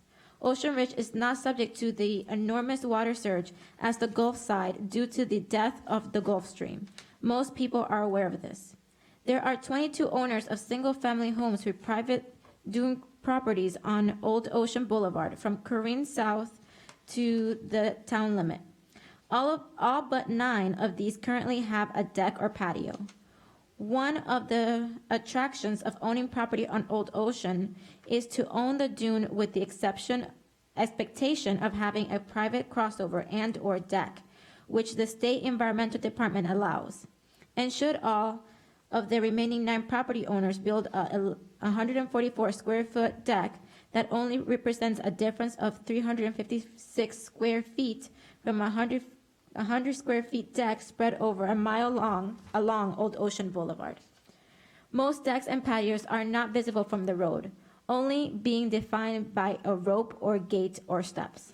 There is no quantifiable reason stated to limit single-family owners from constructing a deck less than the parameters of the state DEP allowable of 144 square feet.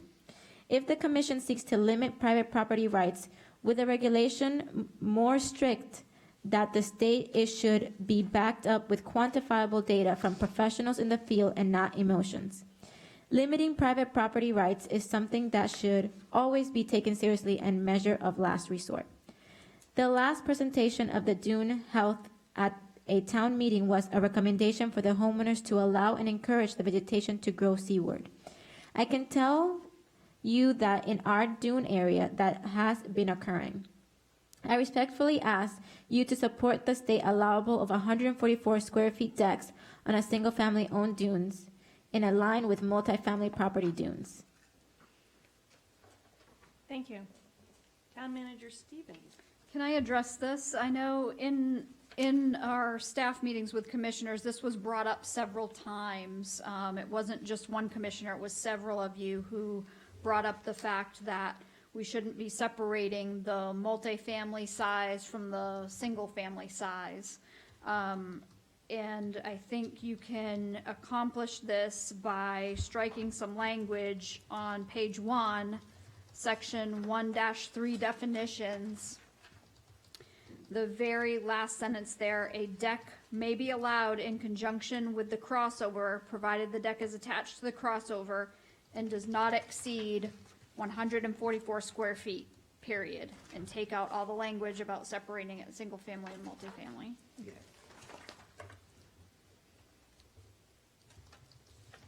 That will address Ms. Joa's concerns, as well as many commissioners that I've heard from, if that's your pleasure. I guess I'd like to ask, as long as we are lucky enough to still have Mr. Marsh here, I would like to ask if he would be amenable to just maybe giving us a little bit of background as to why the single-family and the multifamily deck size were defined differently.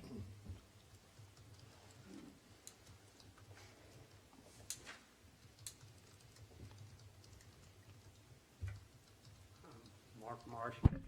I don't think they were defined. I may be confused myself. DEP only allows 144 square feet for any property, multifamily or single family. So that's, when we passed the ordinance, I did some more research after our meeting and I passed it, shared it with staff, because it's a DEP permitted issue. We have no real control over that. Okay. That's a state ordinance. Can I ask you a question while we have you? Two, a dune crossover used and installed by a multifamily complex greater than 4 dwelling units. Well, how did that come about? It's, may not be required to own property directly adjacent. I was just wondering, was there a certain property that triggered that? Yes, Crown Colony. Crown Colony? Yes. So if I have a duplex, what do I do? You fall under the single family. Duplex is single family? Yeah. Yeah, I believe so. Yeah. All right. But again, if it's the same rules for single family and multifamily, it doesn't make any difference. It doesn't make any difference. Right. That's a Good good point. Yep. Yep. Okay. Any further comment on this from commission? Yes. Here we go. Brevity. Are you for commissioners' comments? Yes, Martin is going to go first and you're going to go second, okay? All right, thank you. I have, I'm probably the one that lobbied the hardest to the P&Z board on this. Again, the dune is something that is a vital part of Ocean Ridge. It's a line of defense. It's what keeps Ocean Ridge dry from one side.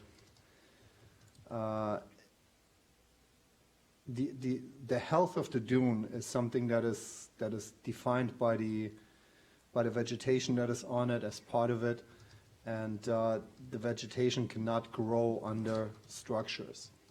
Where there is no light, there is no vegetation. It's just that simple. It becomes sand. Sand becomes a movable object in wind conditions, in water conditions. It's easily eroded. I would personally, I would even go further than 100 square feet, but I think 100 square foot that's pretty much the typical deck size that we have. One of the one of the conditions that we have in Ocean Ridge that is unique to our town is that we have these private dunes without them being part of the main structure, being divided through a road. They're not technically anything that anybody should build on in the first place. They are, again, a vital part of it, but more importantly, there is no, some of them are, some of the sizes, the width of these properties are extremely small. For whatever reason, at one point or another, some of these properties that belonged to one house got divided and became two properties. And I'm talking specifically about the dune part of these properties. So we have several properties that either have an owner that is not directly on the opposite side of the street, but is further away of the street, or we have owners that don't even have any connection to this town anymore, that just own a sliver of this dune. And this is where this unity of title comes in. For those that read the ordinance, there's a unity of title, so you need to have it tied to the actual main building. And since it is an accessory structure, it needs to be an accessory to something. It can't be just, I want to have a crossover because I own a piece of property. My concern is that because it is subdivided in certain parts and there's small properties now that exist as of today, that we do not have a situation like in Palm Beach where you have 100-foot wide properties and there's one crossover and one deck of 144 square feet that DEP allows. We have, over the same stretch, 30-40% more. And that means 30-40% more walkways that go over, decks that can be built. That's why I would like to limit this to 100 and actually overrule DEP on what they allow. Their concern is properties that are much larger. Our concern is very specific to our town and should be seen as such, and I think it is prudent on the environmental impact that this has, that we limit this to 100 square foot or even less, shall I say. And it is my understanding that as a township, we can always be more stringent in some of our requirements than a federal mandate. Correct. Yes, ma'am, that's correct. I think Commissioner Bessler wanted to Yes, say I'm something. sorry. Commissioner Bessler. Yes, I have two issues, the same two issues that Martin have, but I do agree with the 144. So I disagree with Martin on that, but the same issue on that square footage. The second issue is the same as Martin also with connecting the dune to a property. If you go to any other town, you can't have a structure on a property that you don't have a house on or that it's not connected to a house. So I think we need to connect each one of these properties to some organization or to some house. And I had talked in my private meeting with the town, and you know, it would take some time to come up with the wording of that because you've got issues like Crown Colony that are pretty far away, so you can't really say within walking distance, but you should be able to come up with something that would hold legal muster, that we can end up putting these individual properties that are standalone properties with a structure on it that's illegal in most towns, except for ours right now, to another property with a house on or with condos or whatever. Those are my two issues. Thank you, Vice Mayor Well, Hawes. We addressed that, I believe, Phil. That was my big Yep. concern. Is it addressed in number one? Yeah, It'd be B1. section 6441B1. Yep. And the legally, maybe not? So, because the problem was that the house wasn't adjacent or close to Right, the right, the That's ocean part. the unity of title. right, yep. Right, but, so, to Phil's point, there's a couple houses on A1A that are separated from their deck by a couple houses. But under the unity of title, they could never sell their deck. Is that correct? That's what we're trying to accomplish here? Exactly. Yeah. As a separate, right. Correct. Okay, good. That it would not be I know I considered talked to another Tracy about it, they were legal going to parcel. add that in. Absolutely. And Yeah, I'm I a big think it's fan of 144. I actually went to my pool, put my 4x5 table out, 3x5, took a chair to either end of the table, and I would be falling off my deck when I backed up. Commissioner Hurlbert. Well, I'm all over the unity of title. We've had that conversation many times with Brian, so I think this addresses what we're looking to do. So I'm there with you, Phil. I have to agree environmentally that, I know I'm not gonna win this one, but less is more on the deck size, single versus multifamily, for exactly the same reasons, of protecting the environment. So that's my input. So you like the way the ordinance Yeah, currently I do. is written? All right, I'm last to take a whack at the pinata again. I hear both sides, and I really don't like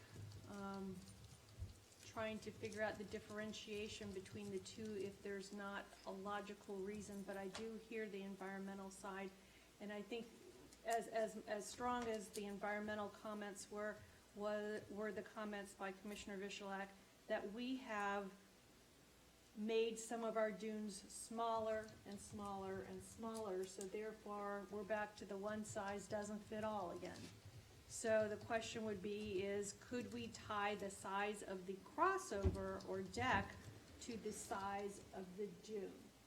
We'd have a sliding scale, so that those that do have a very large dune that hasn't been parceled out or divided or changed or anything, could build the 144 square foot structure, but those who had these smaller dunes that over the years, through whatever tenants they got, and these dunes have become smaller and smaller, because you're talking about a percentage-wise on a smaller dune, the same size deck is gonna be obviously much more detrimental to the environmental portion of what you're talking about.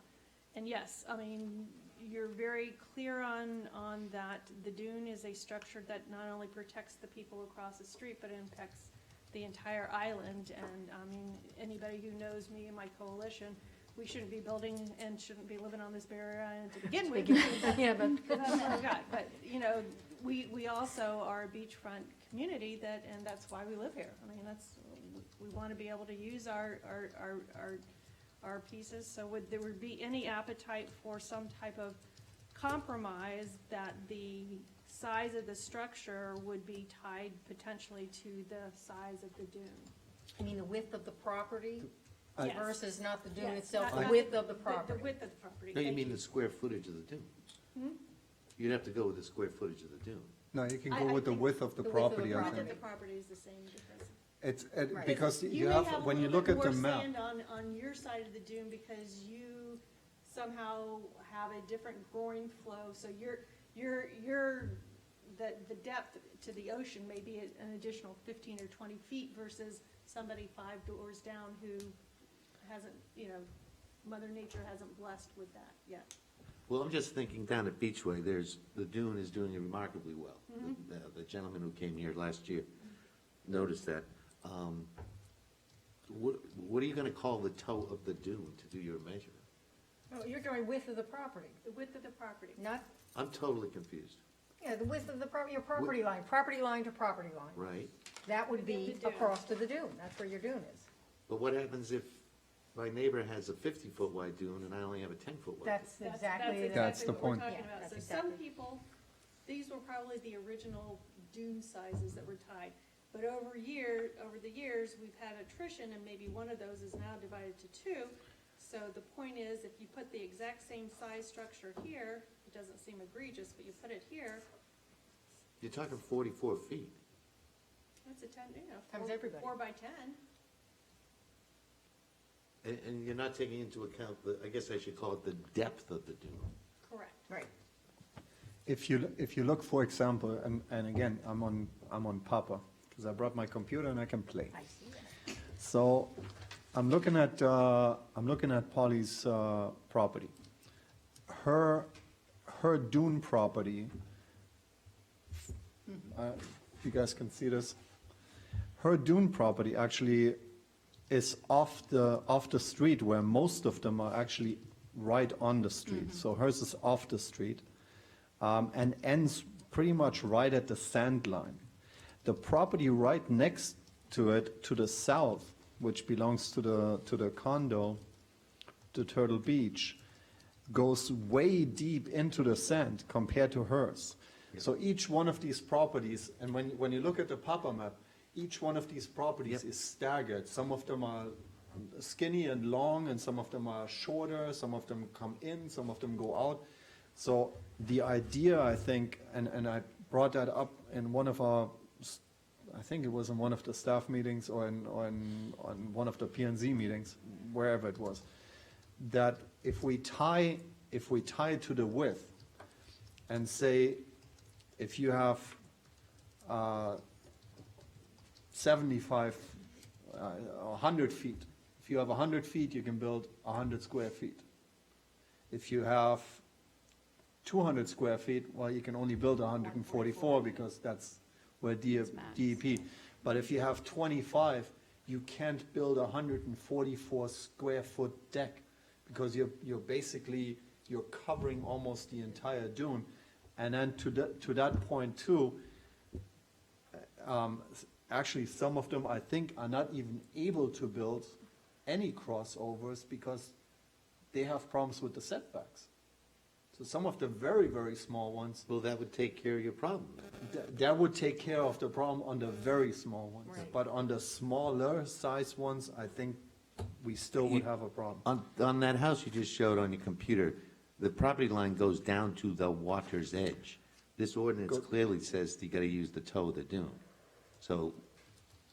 That's for the, the toe of the dune has to do, we're talking about calculating in order to find a common denominator, how to calculate the size of the deck that you can build. Right? I think we're making this very complicated. Can I, excuse me again? Please. Mayor and Commissioner. I think you're digging a lot deeper than you need to. With all respect, we all want to preserve the dune. What you're forgetting is shore parallel. The width never changes. Shore parallel changes. And that's why you have decks that are further out or shorter. It depends on when they were permitted relative to the high water. So you're going in the wrong direction, I think, personally. The width is fixed, but the shore Right. parallel varies. That was my argument, where I said, what we should do is we should forget about how big But the property is in size, square footage wise, because. I think DEP, and I've been doing this for almost 42 years, permitting, and I see it shore parallel variation. But I think the intent, and I'm fully in agreement with the environmental impact that they could have, especially for growth, is these elevated decks save the erosion of the dune, because if it wasn't there, if they weren't elevated and gave, some clearance, if you had people just going back and forth, that would do more damage. Personally, that's my feeling. So I think it's fine. DEP are the regulators of this. I'm not sure we need to dig any deeper. So They've been you- doing this for a long time. So you would be okay with the 144 across the board? As a maximum, yes. And just so you know that single families are limited to 5 feet, multifamily width of the dune, actual walkover, and multifamily 6 feet width maximum.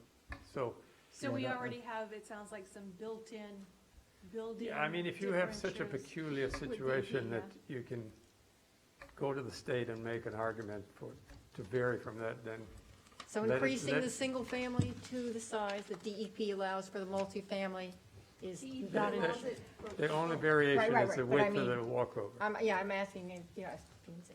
Was there a discussion, the width of the walkover is something that also is regulated by DEP, or that's? It is? Yeah. And that's the only variable from one Okay. residential classification to the other. All right. I don't know if you can hear me, but Yeah. I'm just about to fade here, so. So my personal feeling is, I know everybody's intentions are correct, but don't put it to width, because that doesn't vary. Shore parallel varies, and that's going to be more of an impact. If somebody gets, we had Straub here many years ago when he refused to give up his beach frontage to be dredged and rebuilt. You Yep. remember that? And you get those kind of crazy situations where people, the famous word grandfather, my deck, dune deck used to go another 50 feet further than it can go now. So please, let's make it as simple as possible. Let the jurisdiction take care of that. I think we're all on the same page. I don't want to be just paint this with a broad brush, but I think the environment is hugely important, so. But, Thank you. thank you. It's the last, my report. By the way, to Mark's point about the damage on the dune, the last large storm, Sandy, I think it was, the only place that flooded was tropical. Right down the path. Yep, right down the path. Yep, right That's down the path. Yep. So, before I call for a vote, I can make my intention known, so it might stop some of this debate going forward. I would be comfortable at this point at the 144 for both single-family and multifamily. You broke up, Christine. I'm agreeing with you, Phil. You can note the time also. Note the date and time. Before you agree with me, I need a clarification. I don't want to break up your thought. Go ahead. No, I just said that my intent, if we come to a vote tonight, which I'm hoping we will, I would be comfortable with 144 for both single-family and multifamily. So. I missed that. Comfortable with what? 144. 144. In all, everybody. Oh, okay, but I need a clarification on unity of title. Yeah. I think, and I might ask the attorney one more time, I believe that legally it is, your concerns are covered, but I want to make sure. Yes, Phil, I believe your questions about unity of title are addressed in the ordinance already. Did you have something else regarding unity of title? Yes, I'm talking about the grandfathering clause. When you say Oh. unity of title, you're unifying all the titles in Ocean Ridge? Or are you saying No. if they've already got a separate title, they can live with that? We're not grandfathering it, and as far as I know, we're not able to grandfather it. That's what Brian had described. This is going forward. We will require a unity of title. I think, I Phil, got you. So the ones that aren't unified now will be unified before the properties are sold, correct? no, Phil, Their Phil. house or their dune. Phil, we're talking about an ordinance about accessory structures. And in this accessory structure ordinance, we are making sure, and this is the only way that we can do this right now, about this particular ordinance. This particular ordinance discusses if you want to build a walkover, if you want to build a deck, anything that you want to build on your dune, now you have to unify the title with your main structure. So you cannot not unify the title and just build a structure without having it tied to a main property. And this is because this is about an accessory structure, and the accessory has to be tied to a main building. Right, but we can't go backward is I what, agree, but my problem Right. is there are already structures on property That aren't are owned. just a dune, and they're not attached to any property. correct. And I think, Phil, you had asked Brian this in your staff meeting, and he told you that there's no way that we can take care of that because the town permitted that. We can just go forward Correct. and prevent that in the future. Well, they permitted the dune, I'm sorry, they permitted the deck, but they permitted the deck prior to the property being separated. Correct. So what I'm saying is it's illegal to have a structure on a dune that is not hooked to a house. So when somebody separates their title, they're separating their title illegally. You were never notified of that, but right now, they're in non-compliance. They received a permit to a dune because that dune was hooked to a house. They then separated that property. They never gave notice to the town, and what I'm saying, that's an illegal divorce of two properties. But Phil, they didn't have to notify the town because we didn't have anything on our books regarding unity of title when that happened. Okay, but are you saying when they sell their house or they sell that dune, it has to be unified? If they move out of Ocean Ridge, In that case where you're saying right now, there's nothing to unify it to. It's separate. It's already separate. Separate parcel. That's not attached. so they and we can have no sell say. it separately. It already Not is anymore. separate. There's nothing it's attached to.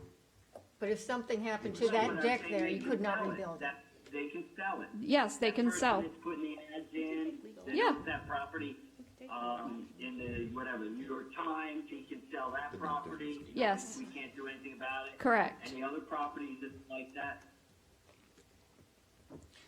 I think the question, if I understand this correctly, the question that Phil is asking is right now, after we pass this ordinance, can, Phil, for example, can he sell his house without the dune after the ordinance passes? Can he sell his house without the dune and then sell the dune separate?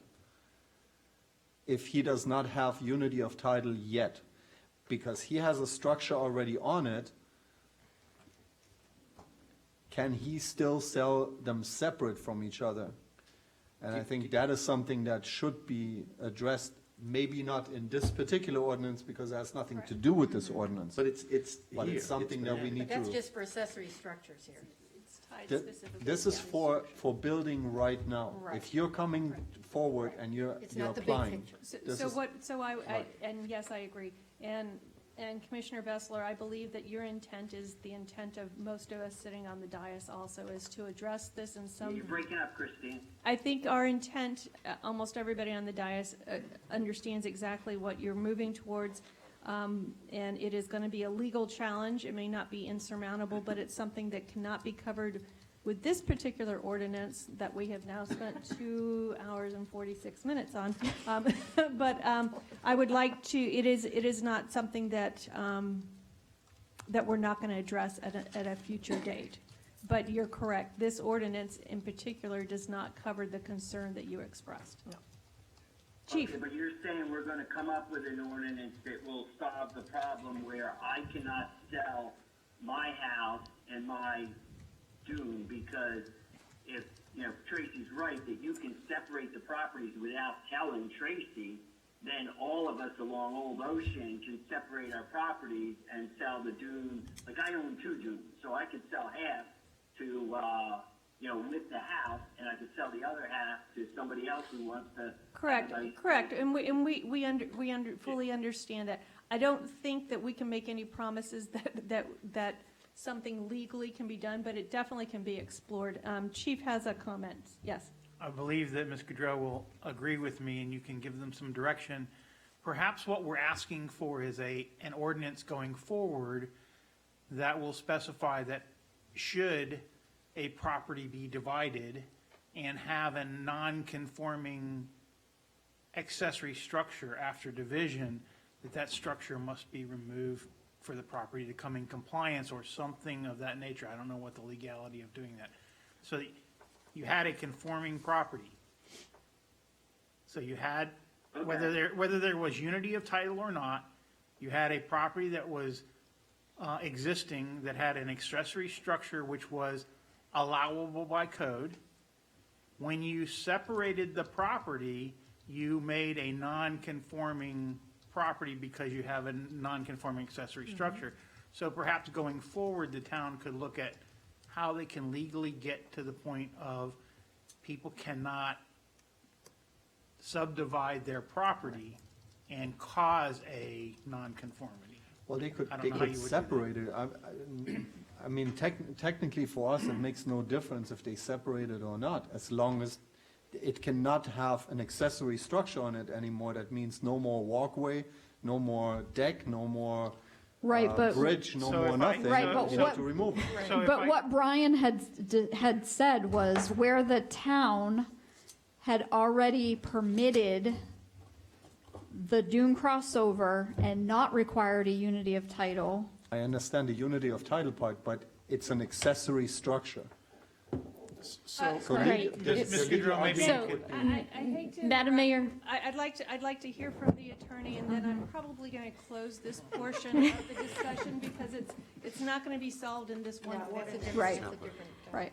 Madam Mayor, I don't know if the town is suffering from something I see in other cities where someone goes to the property appraiser and decides to, on their own, separate their parcels and get a separate parcel control number for, say, the dune, and then one for their property. And then they sell them off, and someone buys it thinking, oh, this is fine, now I can develop the dune or leave what's on there. I think what Brian's point is by doing that and not coming to the town before they subdivide their property, you now create a non-conforming accessory structure that originally was permitted. So now you're stuck with a non-conforming structure, which typically you cannot just have them removed because it was permitted when the property was, before it was subdivided without the town's consent. So going forward, your unity of title should prohibit that activity from happening. The problem is you need to develop a better relationship with the property appraiser's office, because they do say on their website you're supposed to reach out to your municipality before you subdivide, but nobody does, and trying to make sure that they help you crack down on that so people aren't illegally subdividing and causing this issue. Correct, and I guess my last comment on that is, this is all only if there's a structure. If it's a raw dune and they divide it, Yes. they divide it. Yeah. No unity titles needed or anything else. Do we need a better relationship with Papa? Yeah. It is- they're it's not in our friends a- right now anyways, so, but, A lot of cities struggle with it. yes, so, we hear we hear your concerns, Commissioner Bessler, and we will continue to take a look at this in another fashion going forward. At this point, though, I would like to see if there is the appetite to go ahead and entertain a motion to adopt ordinance 2020-06 on its first reading with the changes that were recommended. Do we want to have the attorney weigh in on what the language is? If I may, sure.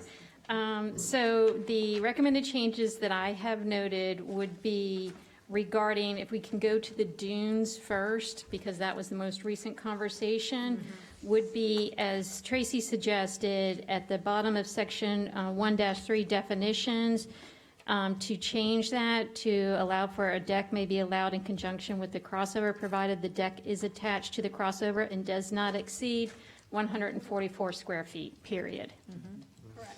So then going back to the shed discussion, I think what we came to a consensus about would be under section 64-41, section C, utility shed storage building, subsection 3, to add perhaps a paragraph E that would say, an administrative special exception may be granted by the building official for lots under 10,000 square feet, which establish a hardship from the setback requirements in subsection 3B above. All other requirements of this subsection C must be satisfied. Perfect. Yeah, I think so too. Brian may have talked himself out of That's his job. right. I don't miss him as No, much. no, no, no, no, no, no, no, no, no. She didn't like that. No, she read what the changes would be, so I would now like to entertain a motion for the adoption of ordinance 2020-06 on first reading with the recommended changes from the attorney. So moved. I'll second. That is a motion by Commissioner Cos, a second by Commissioner Hurlbert. All those in favor signify by saying aye. Aye. Aye. Nay. That's okay. No, okay, all I opposed have to signify base- by That's saying okay. nay. And the only reason is because all this is tied into one. In general, yes, everything is fine. I'm sticking to my 100 square foot. I think it should be 100, not 144. Okay. But other than that, we're all on the same Thank you for page. the clarification. The second- motion carries 4-1. So at the second reading, Tracy and the lawyer will clean it all up. Yes. Yes. Oh, absolutely. Yes, sir. Absolutely. Oh, All right. Moving on to thank you, everybody, and thank you for your public comments on it, too. Hopefully, we have reached a compromise that is not only good for our individual residents, but for the town as a whole. Yes. Can I please make a suggestion that we take up item number 11, the Planning and Zoning Commission report, so that Chair Marsh may give his report and feel free to, to leave the meeting. All right. Yes.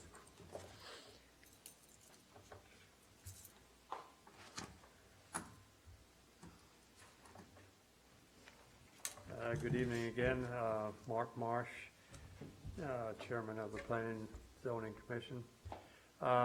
There's not much after all that. We did break our own record, and you guys are trying to rival it, I think, for the time here. We had the longest meeting in history for a P&Z, and I want to thank Carla, because she had to type up 15 or more pages of minutes. The draft ordinances that we sent along were, as we just discussed, for quite a time. I won't go into that. The only other draft ordinance was for regarding fences and temporary fences, and after, again, lengthy discussion, we all agreed that this should be withdrawn because it's redundant based on current language in the ordinance. So that's really all I have to report. It was a very nice and short meeting for a change. Ours. Yours. May I ask a quick question? So the withdrawal of the fences, because I do know that we talk about that for single-family residential things. Do we already have codified construction fences somewhere in our codes? Definitions of that? Because For temporary construction fences? Correct. I may have to ask Dewan if he's seen anything. I can't recall. These are more permanent fences and barriers. Kind of missed that, but we do have a construction handbook Right. that deals specifically with construction fencing, being 6 foot tall, fencing, and screen. Right. okay. Okay. Okay. All right. you. Thank you all. Good Thank evening. you. Thank you, and thank you for your input this Yeah, evening. thanks for coming. And just for the record, we do have a section on temporary fences, 67-4. Thank you. Remember Lynn Allison's old house? Mhm. Started there. All right, thank you for the suggestion, Town Manager. Yes, absolutely. Yeah. He was fading a little bit quickly there. He was, wasn't he? Well, you skipped right on out of here. Yeah. Agenda ran. item number 6 is up now. It's the first readings of ordinance number 2020-07. Clerk Armstrong, will you please read the ordinance 2020-07 by title only into the record? Ordinance number 2020-07, an ordinance of the Town of Ocean Ridge, Florida, amending its Code of Ordinances by amending Chapter 67, Building and Building Regulations, Article 3, Technical Codes and Other Construction Standards, Division 1, generally, Section 67-32, floor elevation, to provide for the use of the latest FEMA map elevations, providing for codification, repeal, conflicting ordinances, severability, and an effective date. Okay, thank you. Town Manager? would Yep, you like I'll take to it. let Sure. us know about this? Prior to the pandemic, FEMA was in the process of presenting and seeking public input regarding their flood insurance rate map revisions. These map revisions are being proposed along with coastal areas of Southeast Florida, where additional modeling and improved storm surge data have been reviewed and vetted. FEMA has justified that these specific areas are currently at risk for substantial damage. It is their intention to replace the current firm panels with the proposed ones, which will ultimately promote higher building standards. FEMA's proposed timeline stated that the formal approval was anticipated to be sometime within the last quarter of 2020. Due to the pandemic, the public outreach and appeal periods were suspended. However, FEMA notices were sent to government authorities requiring by local ordinances that any study data be used as best available data. Town staff has been a part of the initial FEMA process. We've been proactively notifying new home applicants that these proposed changes may soon be in effect. Unfortunately, utilizing the best available data in some cases contradicts the town's code of ordinances regarding maximum finished floors. Because of this contradiction and the town's desire to continue to provide the best quality of life for our residents, we're requesting approval to add language in the code to utilize best available data whenever a FEMA flood insurance study has been proposed in our town.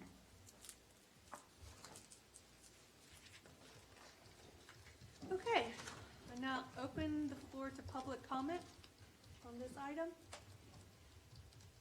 Can you please unmute? I don't know if anybody's left yet.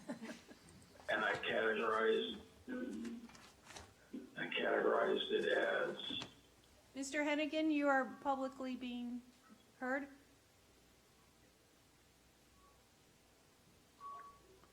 Do you have a public comment?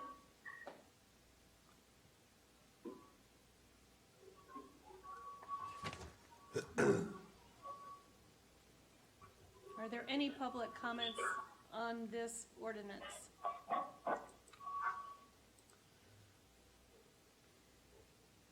Okay, hearing none. Commissioner comments? It's bookkeeping. Let's do it. I'm in. So my only question to you is, and it is bookkeeping, it's because our old existing code does not recognize the need for new data, which was constantly going to be changing.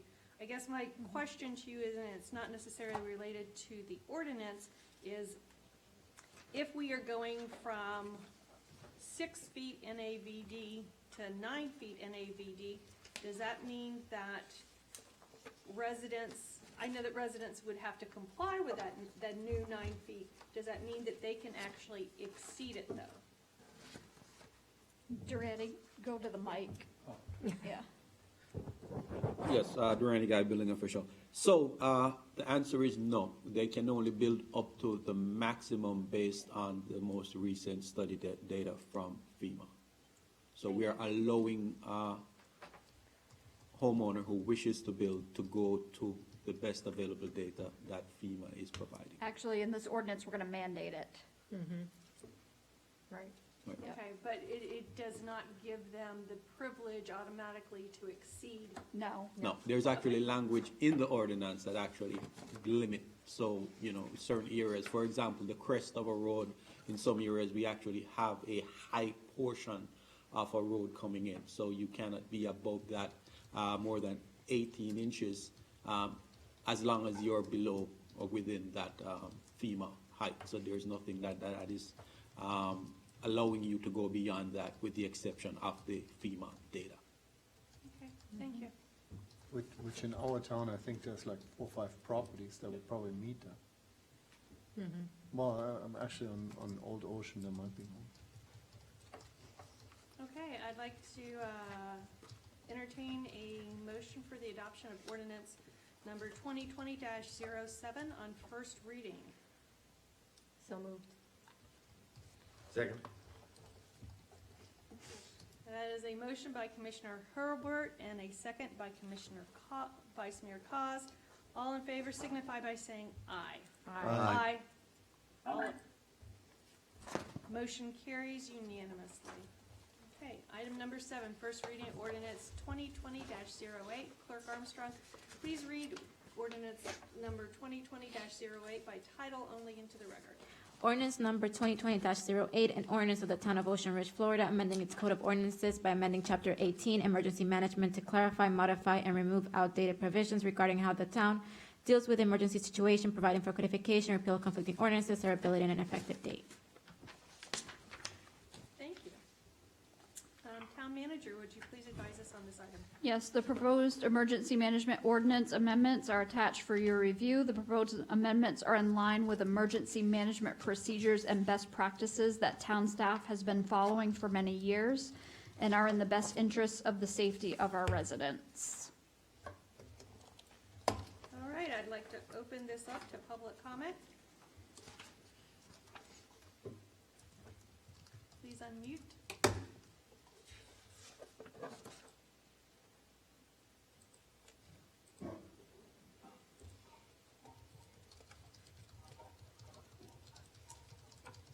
All right, hearing no public comment, I'd like to go ahead and close public comment and open the floor for commission discussion if there is any. I have one question. We had a change here from in section 1881, declaration of emergency. We went from the town manager and police chief Yep. are responsible to. Right. to We police- clarified it to state exactly how we do it. So So that instead is of- the current procedure? Yes, correct. Mhm. Okay, thank you. Thank you for the question, and I asked the same thing Mhm. during staff, that both parties were very comfortable with this. Exactly. Yep. So, okay, I'd like to now entertain a motion for adoption of ordinance number 2020-08 on first reading. Moved. So Second. moved. Okay, that is a motion by Commissioner Bishlak, a second by Vice Mayor Cause. All in favor signify by saying aye. Aye. Aye. Motion carries unanimously. We are cooking with fire. Now we're moving. Woo! Agenda item number 8, resolution 2020-20, amending schedule of fees. Clerk Armstrong, please read resolution 2020-20 by title into the record. Resolution number 2020-20, a resolution of the Town Commission of the Town of Ocean Ridge, Florida, amending the adopted schedule of fees for various services and providing for an effective date. Okay, building official, Guy, please advise us on this item. Yes, hello again. The fees are actually two separate fees. One is called a special expedited out-of-sequence plan review fee, and the second one is the floodplain development plan review fee. The first expedited fee is actually a deterrent more than a fee that we're actually look to collect. I'm going to proudly announce that right now, single trade permits that are sent to the city are actually reviewed and returned to owners within a week. And it's actually going to speed up even more because of us going into stage 2 of the COVID step down, that we will no longer have a one-day delay to look at permits. So they will actually come in and hopefully at the next meeting I can announce that we'll be doing some same-day permits.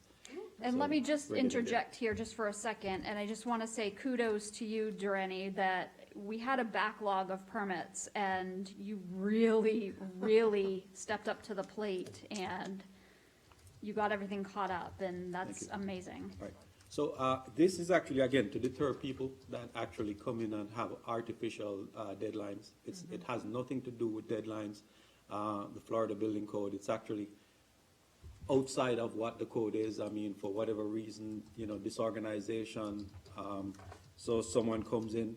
I do not like the idea of being in a line and someone stepping in front of me. And my method of doing plan review is first in, first out. So, if someone is going to skip the line, it has to benefit the entire community. So that's my feeling about that one.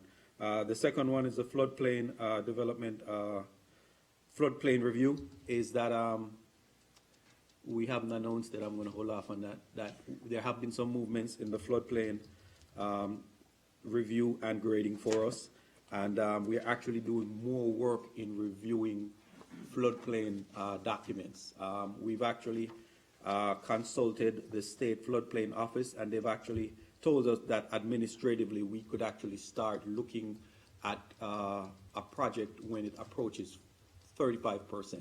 We're not forcing them to do anything, but it can actually trigger us to start looking at the numbers and seeing how close are they to the 50% substantial improvement rule, and we've also looked into that. I must also congratulate our clerical staff that we've been doing a very, very good job at following up on the floodplain development that we have in place. And, you know, we're looking at documentation, we're following up. There is actually a high requirement for keeping documentation for flood elevation certificates that we have to keep, and keep the contractors on cue as to what they need to do so that, you know, the city can perform, the town can perform at a higher level. And for that, the additional work that we're doing, it's an increase, a new fee actually for flood development review, and it only applies to large jobs that are doing work above 35% of the value of the residence. So for example, a residence is $100,000 if they're doing work that surpasses $35,000, and that is not the average permit.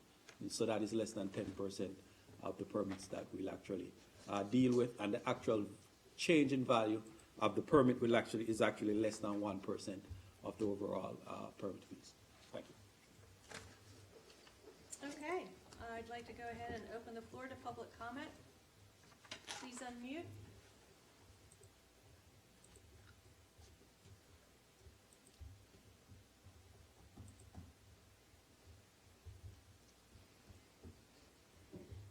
Okay, hearing no public comment is now closed. I'd like to open the floor for commission discussion. Vice Mayor Cos? No, it's fine by me. Commissioner Bessler? I'm fine with it. Commissioner Hurlbert? Kudos to the building department. Good work. And Commissioner Vishlack? I have one question. On the floodplain development plan review fee, the 150, is that really gonna cost the actual cost of reviewing? Is that? Enough. It will not, but it is a medium number when we looked at what other jurisdictions are charging. So does that mean we're losing money on it? Not at this time. I do believe that, I mean, it justifies the amount of work that we're doing, and also be fair to our citizens. So Okay. I wouldn't mind bumping that up if that needs to cover our costs. And you and You I are shouldn't- thinking along the same line. I felt that in the staff meeting I challenged was the $50 for an expedited plan review large enough money? I mean, Well, it's 50 plus 50%. Yeah, The but 50% is.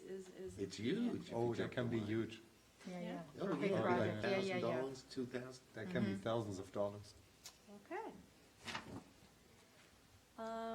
I don't see that either one of our comments are insurmountable to maybe passing this, so I would like to go ahead and entertain a motion for resolution 2020-20.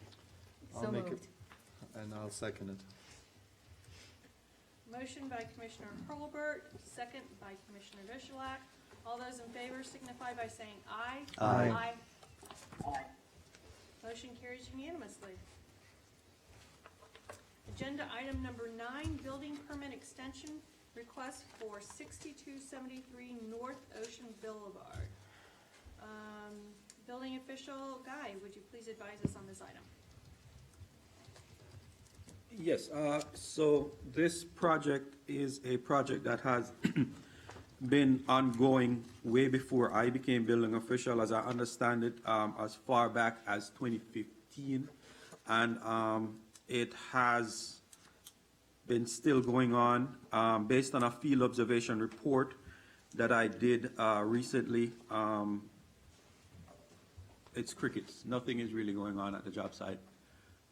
There are reasons. We did have a conversation with the owner's representative, and we also had a conversation with the contractor, who gave us, you know, some reasons as to why no work is going on.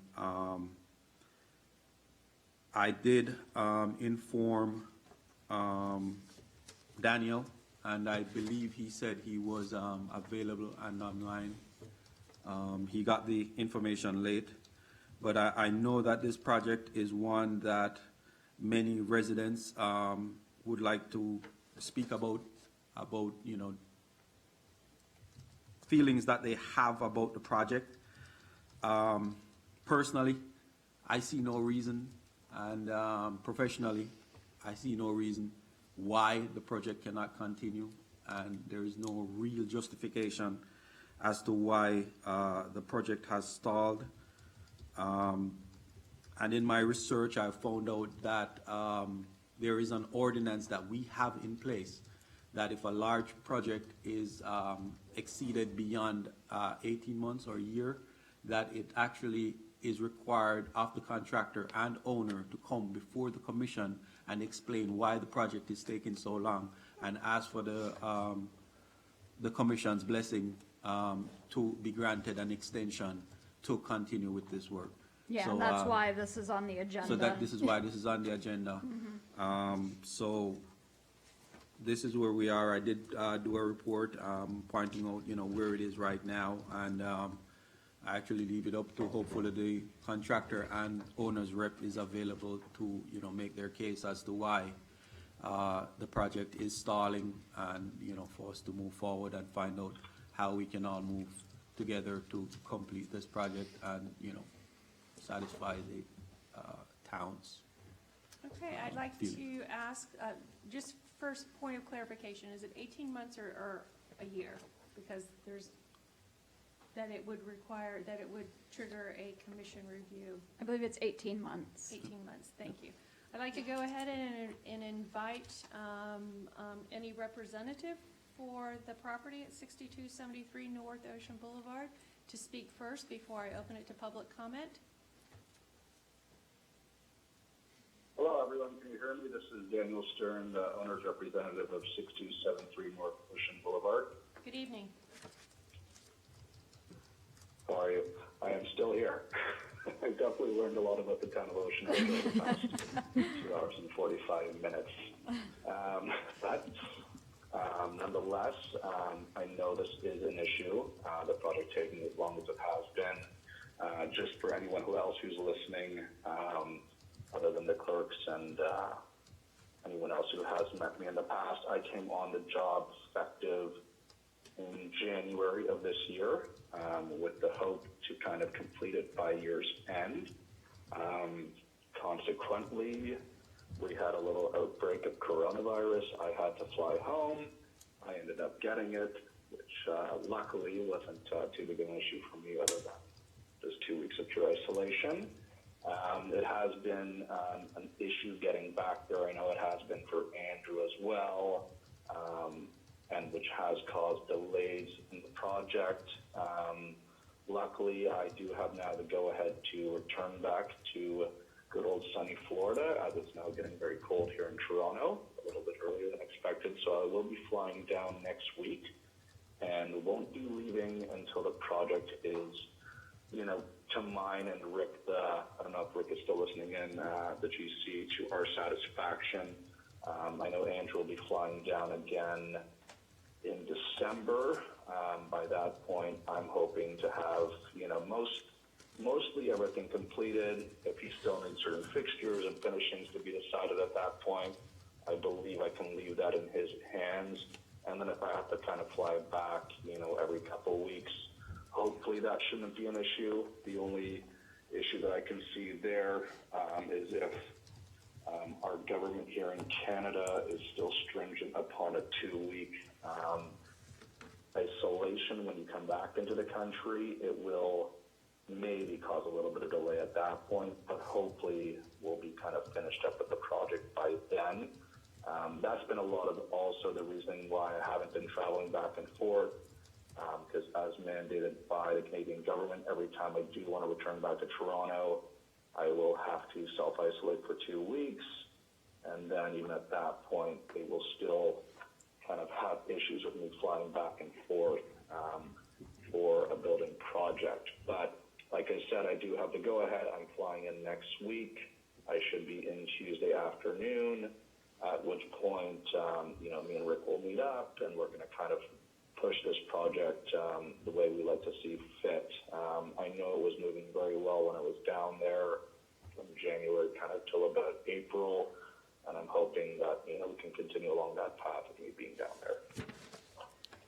Daniel, this is Tracy, the town manager. Did you give us an updated timeline as requested yet? So I have the timeline. Me and Rick have been going over it.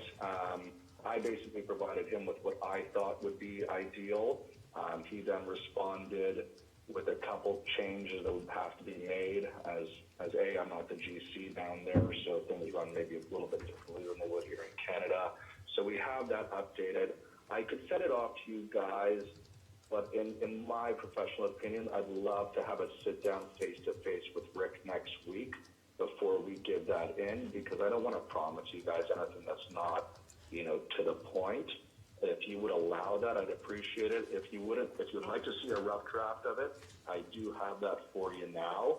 Well, I had it as of last week, but there will be, I'm assuming, a few changes to the schedule depending on how quickly certain bids can get okay, because I know from the beginning of this project, which was 2015, certain bids were given, and now prices have changed. So there's definitely been some back and forth trying to obtain, the old pricing. It's not going to probably happen, but if we can get close to it, I think Ange would be, super pleased. So it's up to you guys. If you want, I'll send it right away.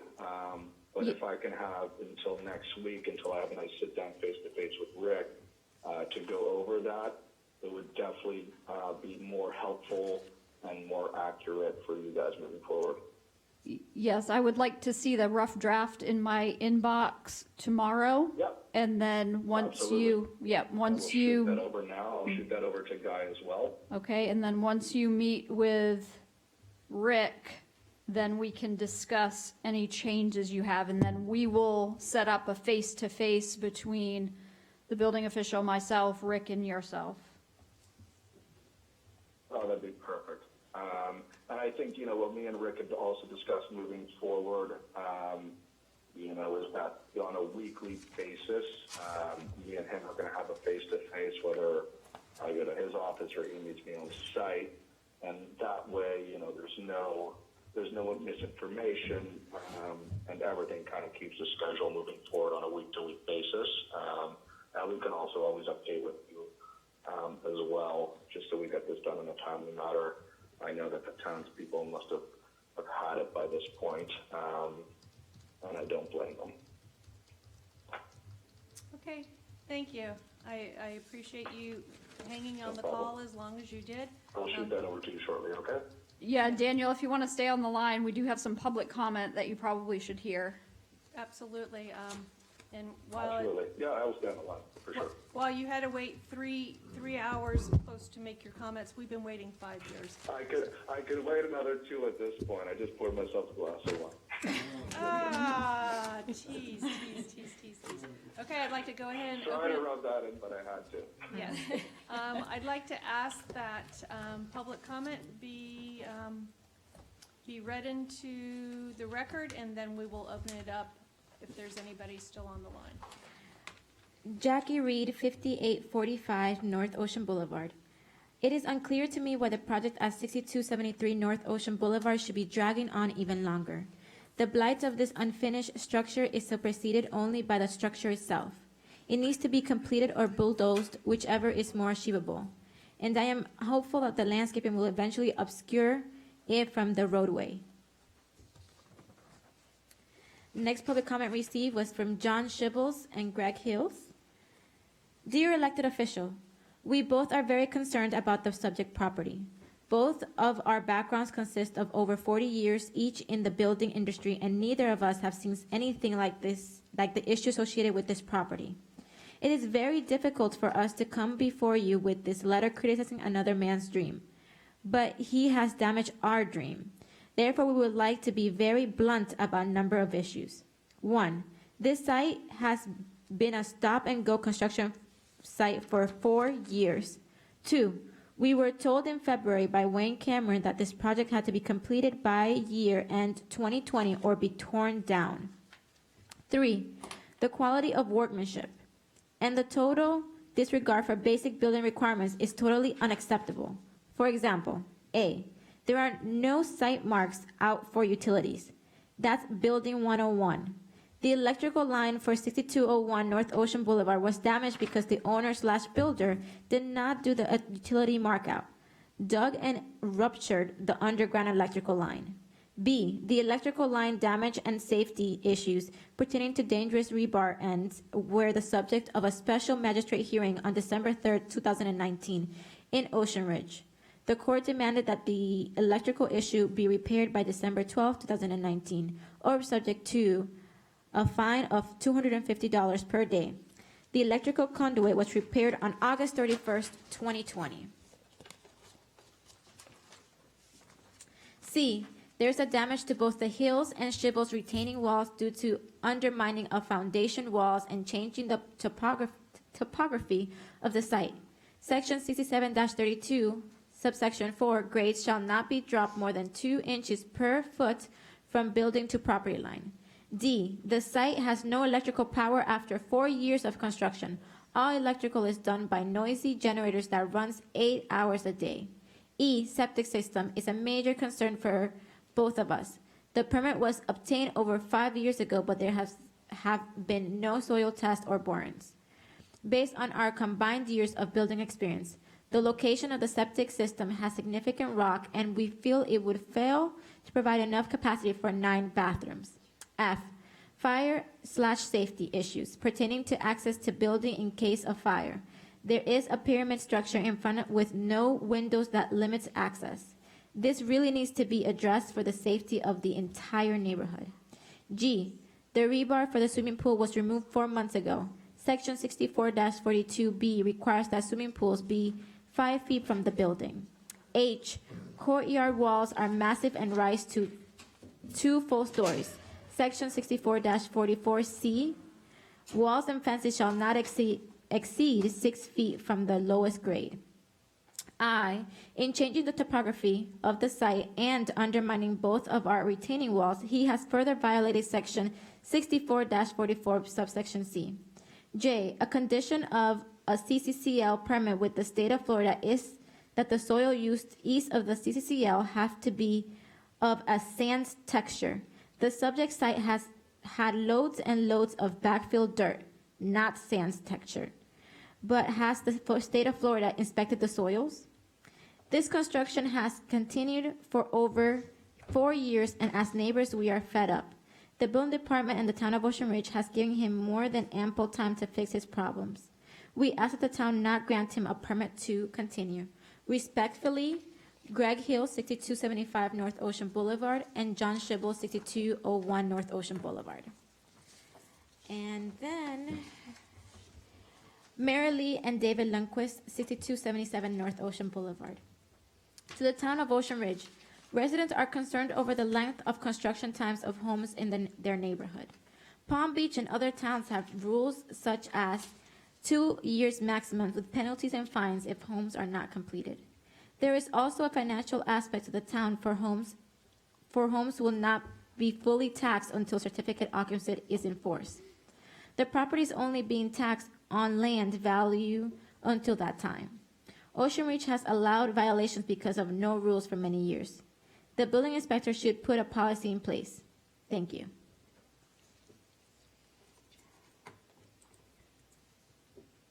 Okay, I'd like to go ahead and unmute the remainder of the public to see if there's public comment. Ted, if you'd like to speak up, just please speak up and just state your name and address for the record.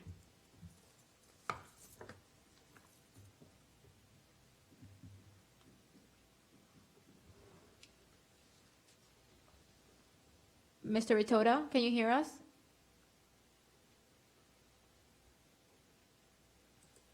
I believe he just wanted to make sure that let it go Yep. red. Mm-hmm. What do you put? I would like to comment. Can you put it in the chat box? You need to unmute yourself. Current. or-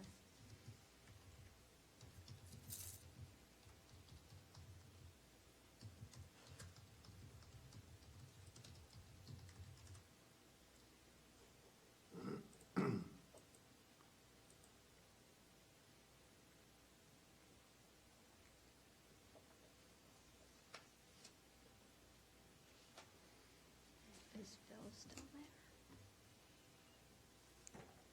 Phil, can you hear us? Oh, I'm sorry. I thought you said somebody else. Yes, I heard you. Okay, I'd like to I go think ahead this and is a close good- close the public comment portion and open it up into commission comment at this point. Go ahead, Commissioner Bessler. Okay. I mean, this is a good example of what can go wrong. I think we need an ordinance number 6273 that basically gives penalties for this type of long, drawn-out process. You know, I understand the COVID issue that he has lately, but this has gone too long and should have been done even before COVID even hit. So I think we need to put penalties in place that if this kind of stuff, so this kind of stuff doesn't continue. I mean, the neighbors, you know, are very upset, and you can't blame them. I mean, who wants to live next to a construction site for 4 years and still not seen it done yet? So that's my comment. Thank you, Vice Mayor Cos. So, is this letter reasonably accurate? The letter from the neighbors? With the, various, 8 to 10 points of issues? So I cannot speak to all the points, I'll be honest. I've not gone through the blueprints on this drawing, on this job. Yeah. But I will review those and I will get back to you. No, I was just curious, because this is very strong with their. It is, and he's the neighbor, and I'm going to respect what he's saying. I have not gotten a chance to review it. This is my first time seeing it, so I will actually go through each one of those points. And I will eventually get a chance, hopefully before the next council meeting, to do a review of the blueprints for this. All right, my second question is, they want the termination, don't grant a permit to continue. But isn't the flip side of that now we have an empty shell of a house sitting there for the next 10 years? So Brian is going to address that legally at our next meeting. So what I would say is after you finish with your comments here, we might want to entertain a motion to postpone this item to the next meeting to give Brian an opportunity to go through the legalities. But I would suggest you finish your comments, but Brian can address the legalities. I would have the same recommendation. Along with the legalities, I'd also like to know what are the consequences, one way or the other, both to the owner and to the town? Have we gathered any penalties thus far? And where's the ouch factor? We don't want the parking garage to look like that in perpetuity. Yeah. But on the other hand, there hasn't been the respect or an ouch factor financially enough to make any difference. And again, we're not shooting the messenger, Daniel. You're last one to the party, so you get the whack on the piñata. But we're kind of, I think you can tell by comments, we're kind of done. So, 2 more commissioner comments. Are there, okay, so I'm looking at here, and I was there for a couple of the magistrate hearings. Are there running fines? Yes. Okay, has anything been paid? I am unsure about that. I'll get that information for you All for right, the next meeting. That would be good to know, because if they've been running for how many months and there's been no effort, that would have been kind of a good faith effort, right? Susan, they may have come into compliance on one of the code issues, but I'll check. I'll make sure. Okay, because it said, one of them here said they were expected to be in compliance within like the month or so, and they came into compliance like 8 months later. Right. They could be too confused, that's why I'm asking. Yeah. But that would be a good faith effort to And have. it looks like that it's a $250 fine. Right. Per day. Each, per day. Yeah, per day for each violation. That's what I'm saying, this is, Yeah. and a still lot of nothing has there been a whole lot of work with, you're new, you poor thing, but has there been a big effort of output to work with the town here all through these months that these neighbors and everybody in town is kind of making a fuss? Well, I mean, the truth is, I feel for Daniel and anybody who has gotten sick in this pandemic. But he did not mention that his entire workforce also had COVID. There's more than just one person. Yeah, you could still have crews working. Something. There is no justification whatsoever to not have crew working. And with all these points, right, if any of them are real, right, could have been addressed. Construction has been declared an essential industry in the state of Florida. The governor has declared it, so there is no reason. Most of our job sites have continued working nonstop through this pandemic. So there is no reason why his staff could not keep working and he could still communicate with them That's from my question.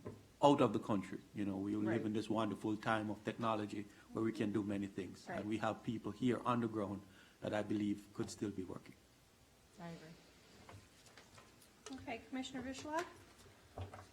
Boy, oh boy, oh boy, oh boy. Where do I start?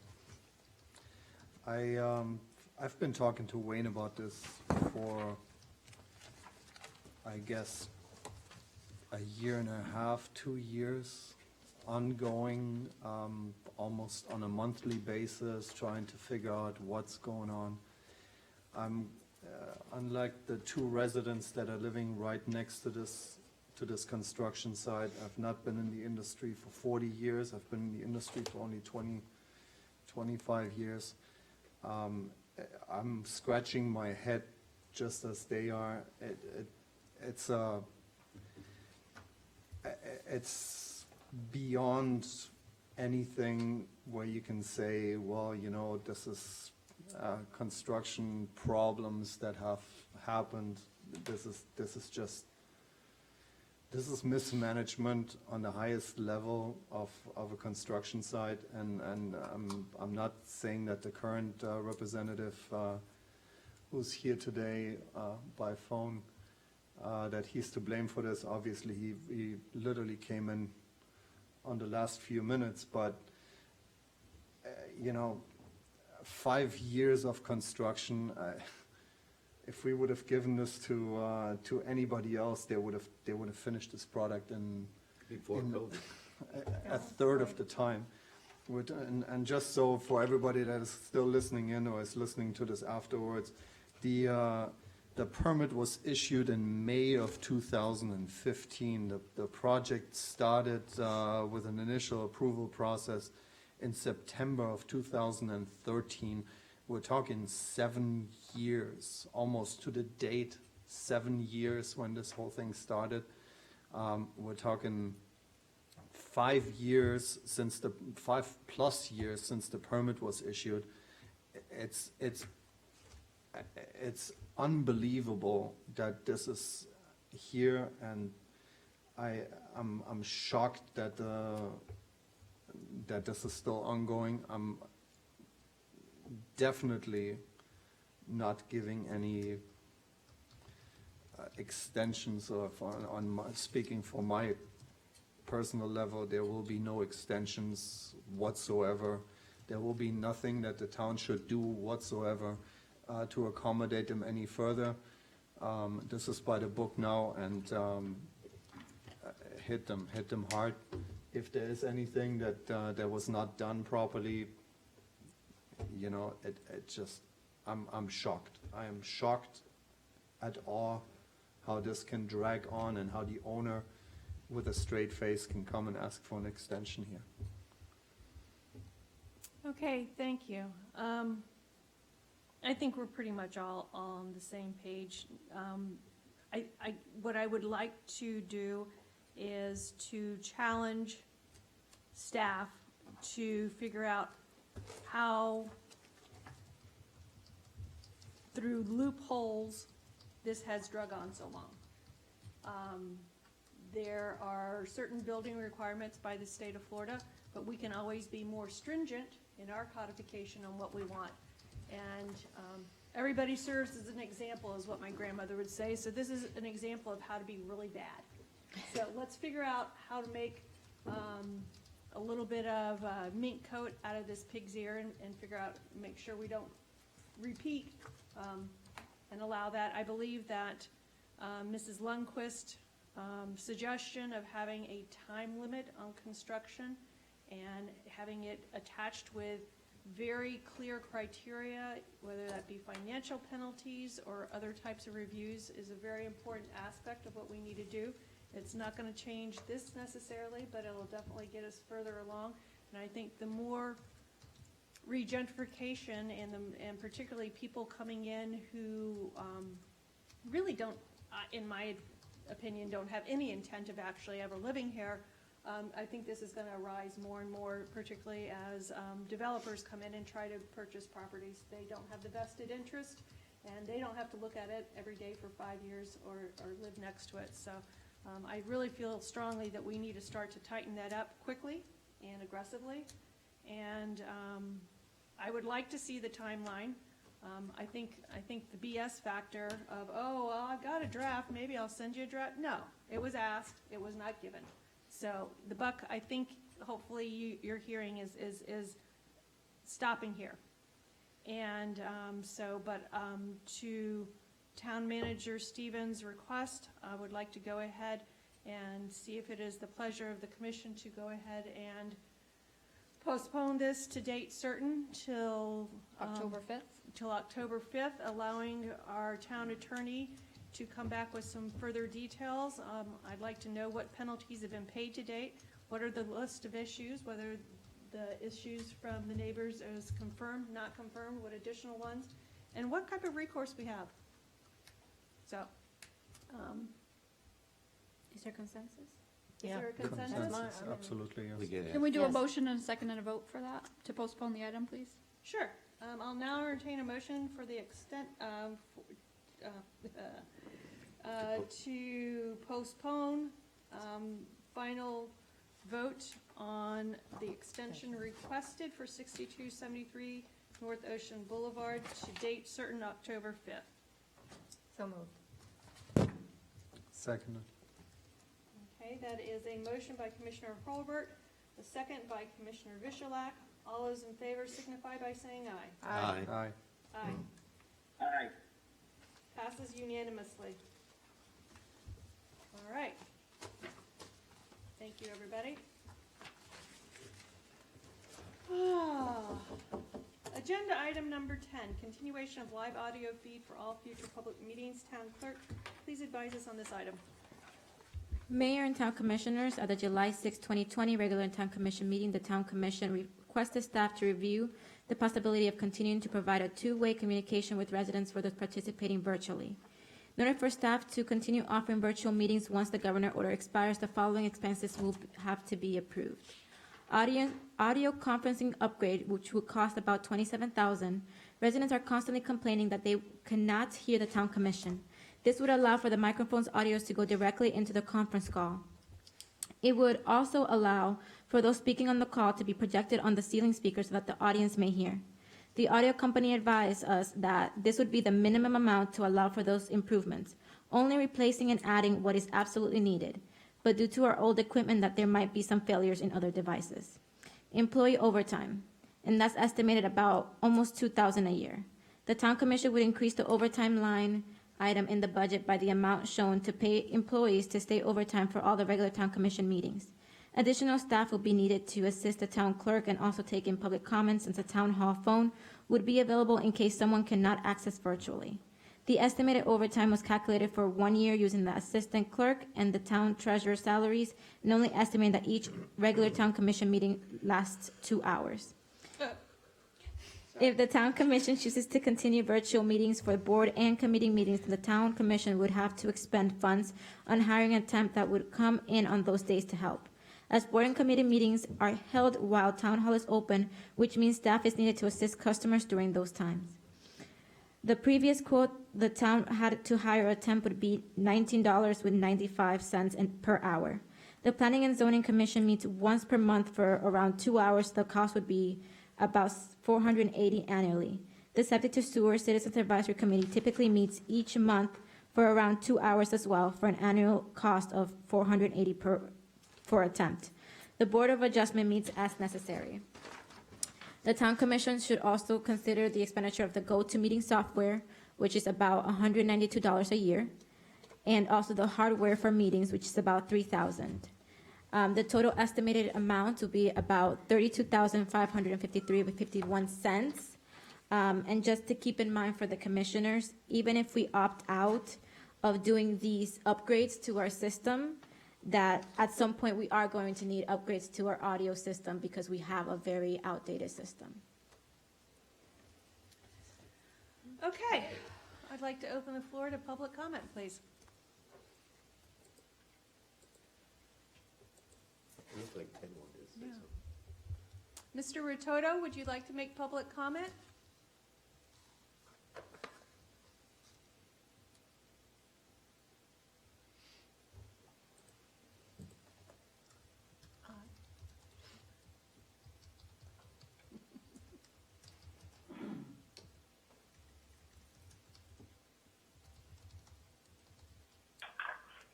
Well, that sounds Wait, okay. wait, that could have been Phil. Mr. Toda, can you hear us?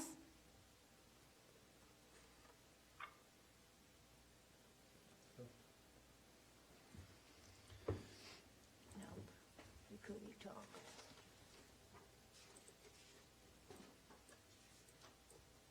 Mr. Rototo, may I remind you, if you don't feel like your microphone on your laptop is working, you can always call in your comments. We're gonna go ahead and start to, I'm gonna leave public comment open while we have commission comment, giving you the opportunity to call in. Okay. Commission discussion. Vice Mayor Cos. Well, it kind of all depends on the pandemic, doesn't it? Do we want, if we didn't have a pandemic, would we consider this?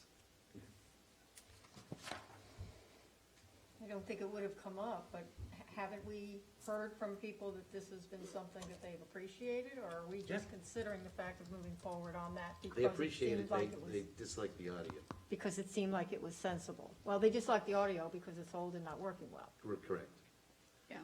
So when, like, if this could take place, when would it take place? Would the equipment and all this stuff, when would it be installed? So you're talking about if we did the $27,000 The whole bit? option? Well, we don't have it in the budget. Right. Yeah. So it would be an unbudgeted expenditure. For next fiscal year, correct?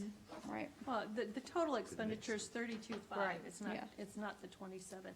So I think the discussion, just to cut to the chase, is, do we feel that one-way communication, as in having a live feed of our meetings, is sufficient enough for our town residents to at least participate,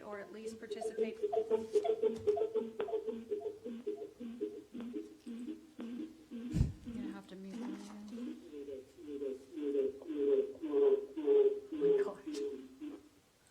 Good beat, can't dance. Okay. Or do, Mr. Toda, if you have two systems, it's creating an echo on our end. Bet you that's it. Mr. Toda, if you're calling in and you also have the computer running, it's creating an echo on our end. So if you want to call in so you can voice your public comment, just make sure to either walk in another room or turn off the computer so it doesn't create that echo. okay, so like I was saying, really, I think the decision here in front of us today is whether we want a two-way communication for meetings going forward regardless of COVID, or a one-way live stream feed, and that's, $200 a year, plus potentially some replacement of some of our equipment, versus $32,500 to have two-way going forward with the upgrades. Mr. Ritoda put into this chat, and he's for Hudson. Can we do town commission meetings only and for 1 year and reevaluate? That's his recommendation. I missed that, Carla. How much is that and what's it for? Mr. Ted Ritoda from For Hudson, he put into the chat, can we do town commission meetings only and for 1 year and reevaluate? Without the upgrade, just continue as we are? Is that what his question is? I think he was making a suggestion, Right. but I don't Yeah, know what it's he hard meant. to know, right? Because making the upgrade, that's the big money. And as it says here, that they're just guessing, right? Because our equipment is, shall we say, out of sync, so to speak, so they're saying this is the minimum amount. They won't know till they get in and start messing with our equipment, so that could, so do we want to spend it? That's the question. You have a request? Yes, Chief. Oh. It was that halo. This is a very costly item for you to discuss for something which is a very short-term solution, if a solution at all. I base that on discussion with Lieutenant Jones after having our vendor come in to attempt a software programming issue last Wednesday. He forwarded to the town manager and I believe to Ms. Armstrong the dates that we finally came up with. So you're fully informed. The system in Town Hall was manufactured in the year 2001. We installed that system in Town Hall in 2008. That's when we purchased it. We purchased something during the construction of this building which was at the end of life. We have piecemealed together over the last 10 years, since 2009, a system to make it work for you so that we did not have to expend money. Your televisions that are in here now were a result of the fact that we can do that for you for $5,000 in-house versus $33,000 to replace the piece of equipment that existed on the ceiling. We've piecemealed together a recording system because the old recording system as part of this Crestron broke and you could not fix it. That we did in-house, we got lucky. That's the bottom line. I think that if you're thinking about spending $30,000, and I'm going to just say this, you are throwing good money to bad.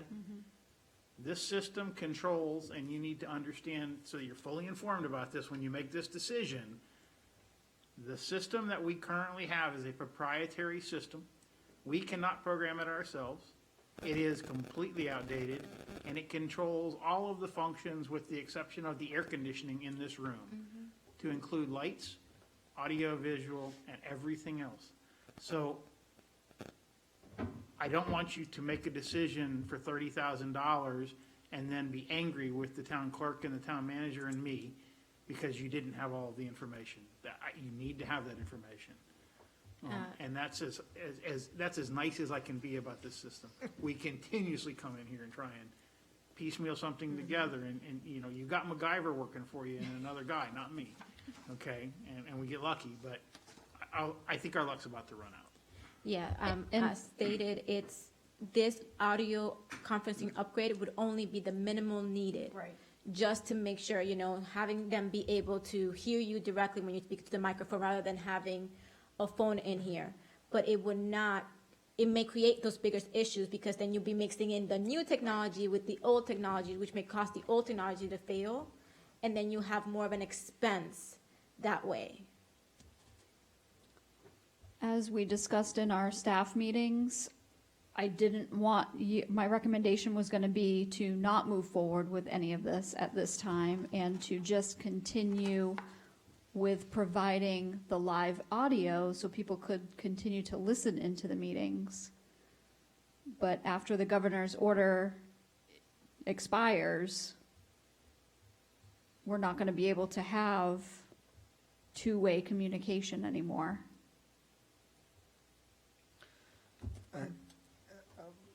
Carla, can you switch over to see how many people are on the feed? I believe there were a couple more on there a few minutes ago. So, Yeah. say there's about eight. Ted, he's people. running down the street. There trying were- to- There was a maximum We should just end this. Okay, There so were- I was gonna Yeah. say 10. Right, 10 at best. plus Phil. Because it sounds like it costs like 8 of 50 or 60. 251 seats were filled. There you It go. says it right up in the top. Yes. Right. So my concern with this is spending $32,000 for Minimum.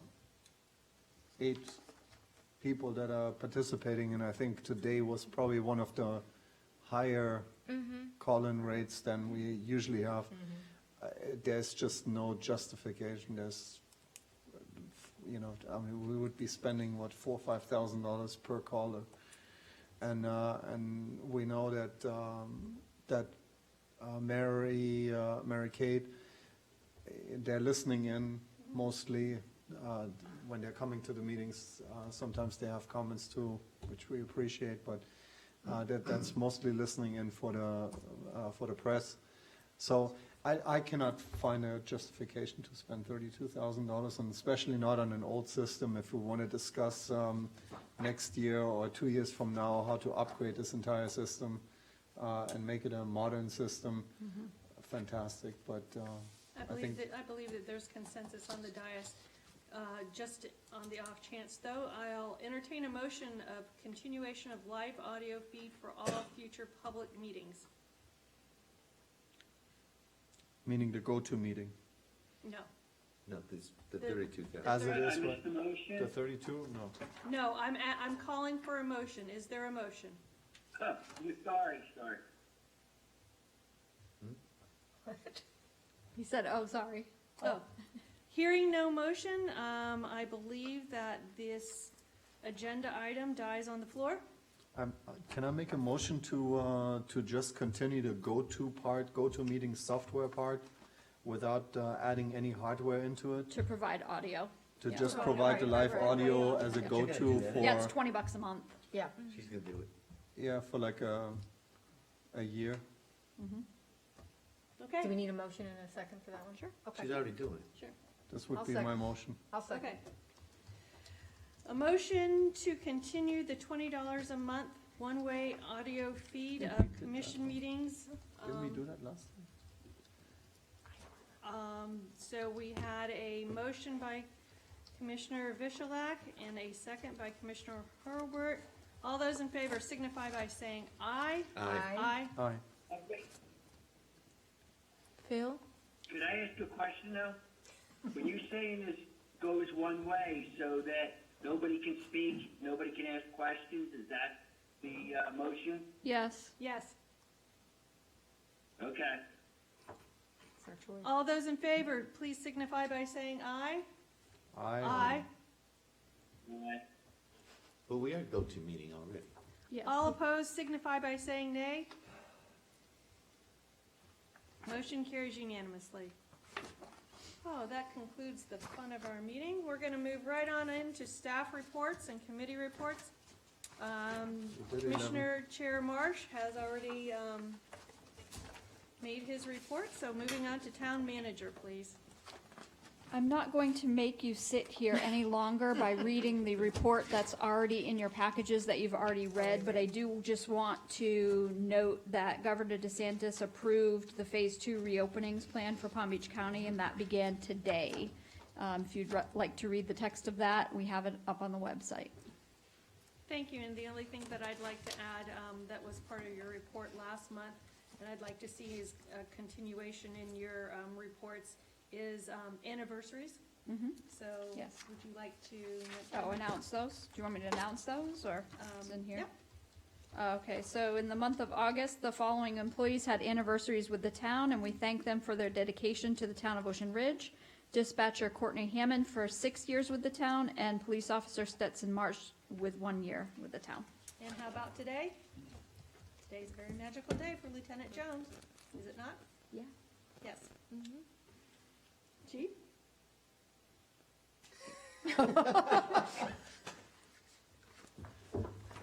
It's too late. That was gonna be in my next report, Oh, because for sorry. September, but, Well, it is September. Gosh darn it. well, this is the This is the August report. August report, though. All right, I just All right. spilled the can of beans. Yep, Just forget all that. Just forget about it. it's coming. Yes, it is Lieutenant Jones' anniversary. I believe it's tomorrow, actually, or is it the 9th? And it will be 6 years. Thank you. And I asked him, he is planning on staying, so. Oh, good. That's even better. Yes. All right, town attorney, no report. No report. Police chief, unless you'd like to jump in? Yeah, no ma'am. Thank you for having me, though. Chief Hutchins, can you please present your? I hate following the attorney. I know. This was easy. Please Sorry to accept the say- monthly report for July as presented. I would like to remind you that we are doing our school supply drive through September 25th. You can drop off any school supplies for underserved children that get help through Guardian Ad Litem, and we would appreciate that. Please lock your cars, remove the keys, do not leave them in there. We did have a chase out of town, again, I like to call it, since there's an attorney here, a following, on Saturday night. The usual suspects trolling the area, no doubt. They were going so fast that license plate could not capture them. Oh, that's scary. Wow. Okay, they were encountered by Officer Ramirez, and when they encountered him, they decided they didn't like Ocean Ridge, which was good. Good. Okay, thank you very much, Chief. Building official Guy, would you please present your report? Hello. Oh. Still alive. Good. So I will be brief.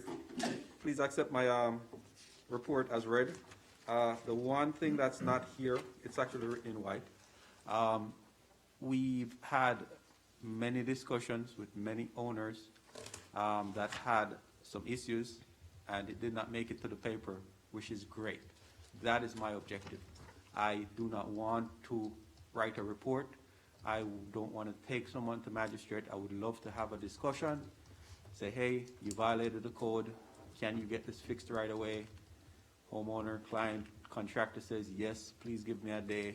I say, of course. I come up the next day. They submit the paperwork, and then we get it resolved that way instead of going to magistrate. And I've had a few of those, and I'm absolutely proud of that. And I actually would like to give some of my time to Town Manager Tracy to talk about our CRS upgrade and the work we've done with that. Thank you. Fantastic. I apologize. I realized that I skipped right over agenda item number 15, which is Town Engineer and Public Works. You have the report included in your meeting package. Are there any questions from the commissioners? No. You sure? I'm positive. You're positive. Okay. In the interest of time, and thank you everybody for your patience, I felt like although sometimes our discussions seem somewhat exhaustive, I think that they all lead to the next decision that we have to make. We don't recover old ground. So in the interest of time, I am pulling my commissioner comment, and I will make it at the next meeting. Any other issues that we would foresee at this point? No, but can I just, Durrani wanted to talk about the CRS really quickly. We wanted to congratulate our building clerk, Lisa Burns, along with Kib Kyle from Ingenuity on their recent extensive efforts for the NFIP CRS audit.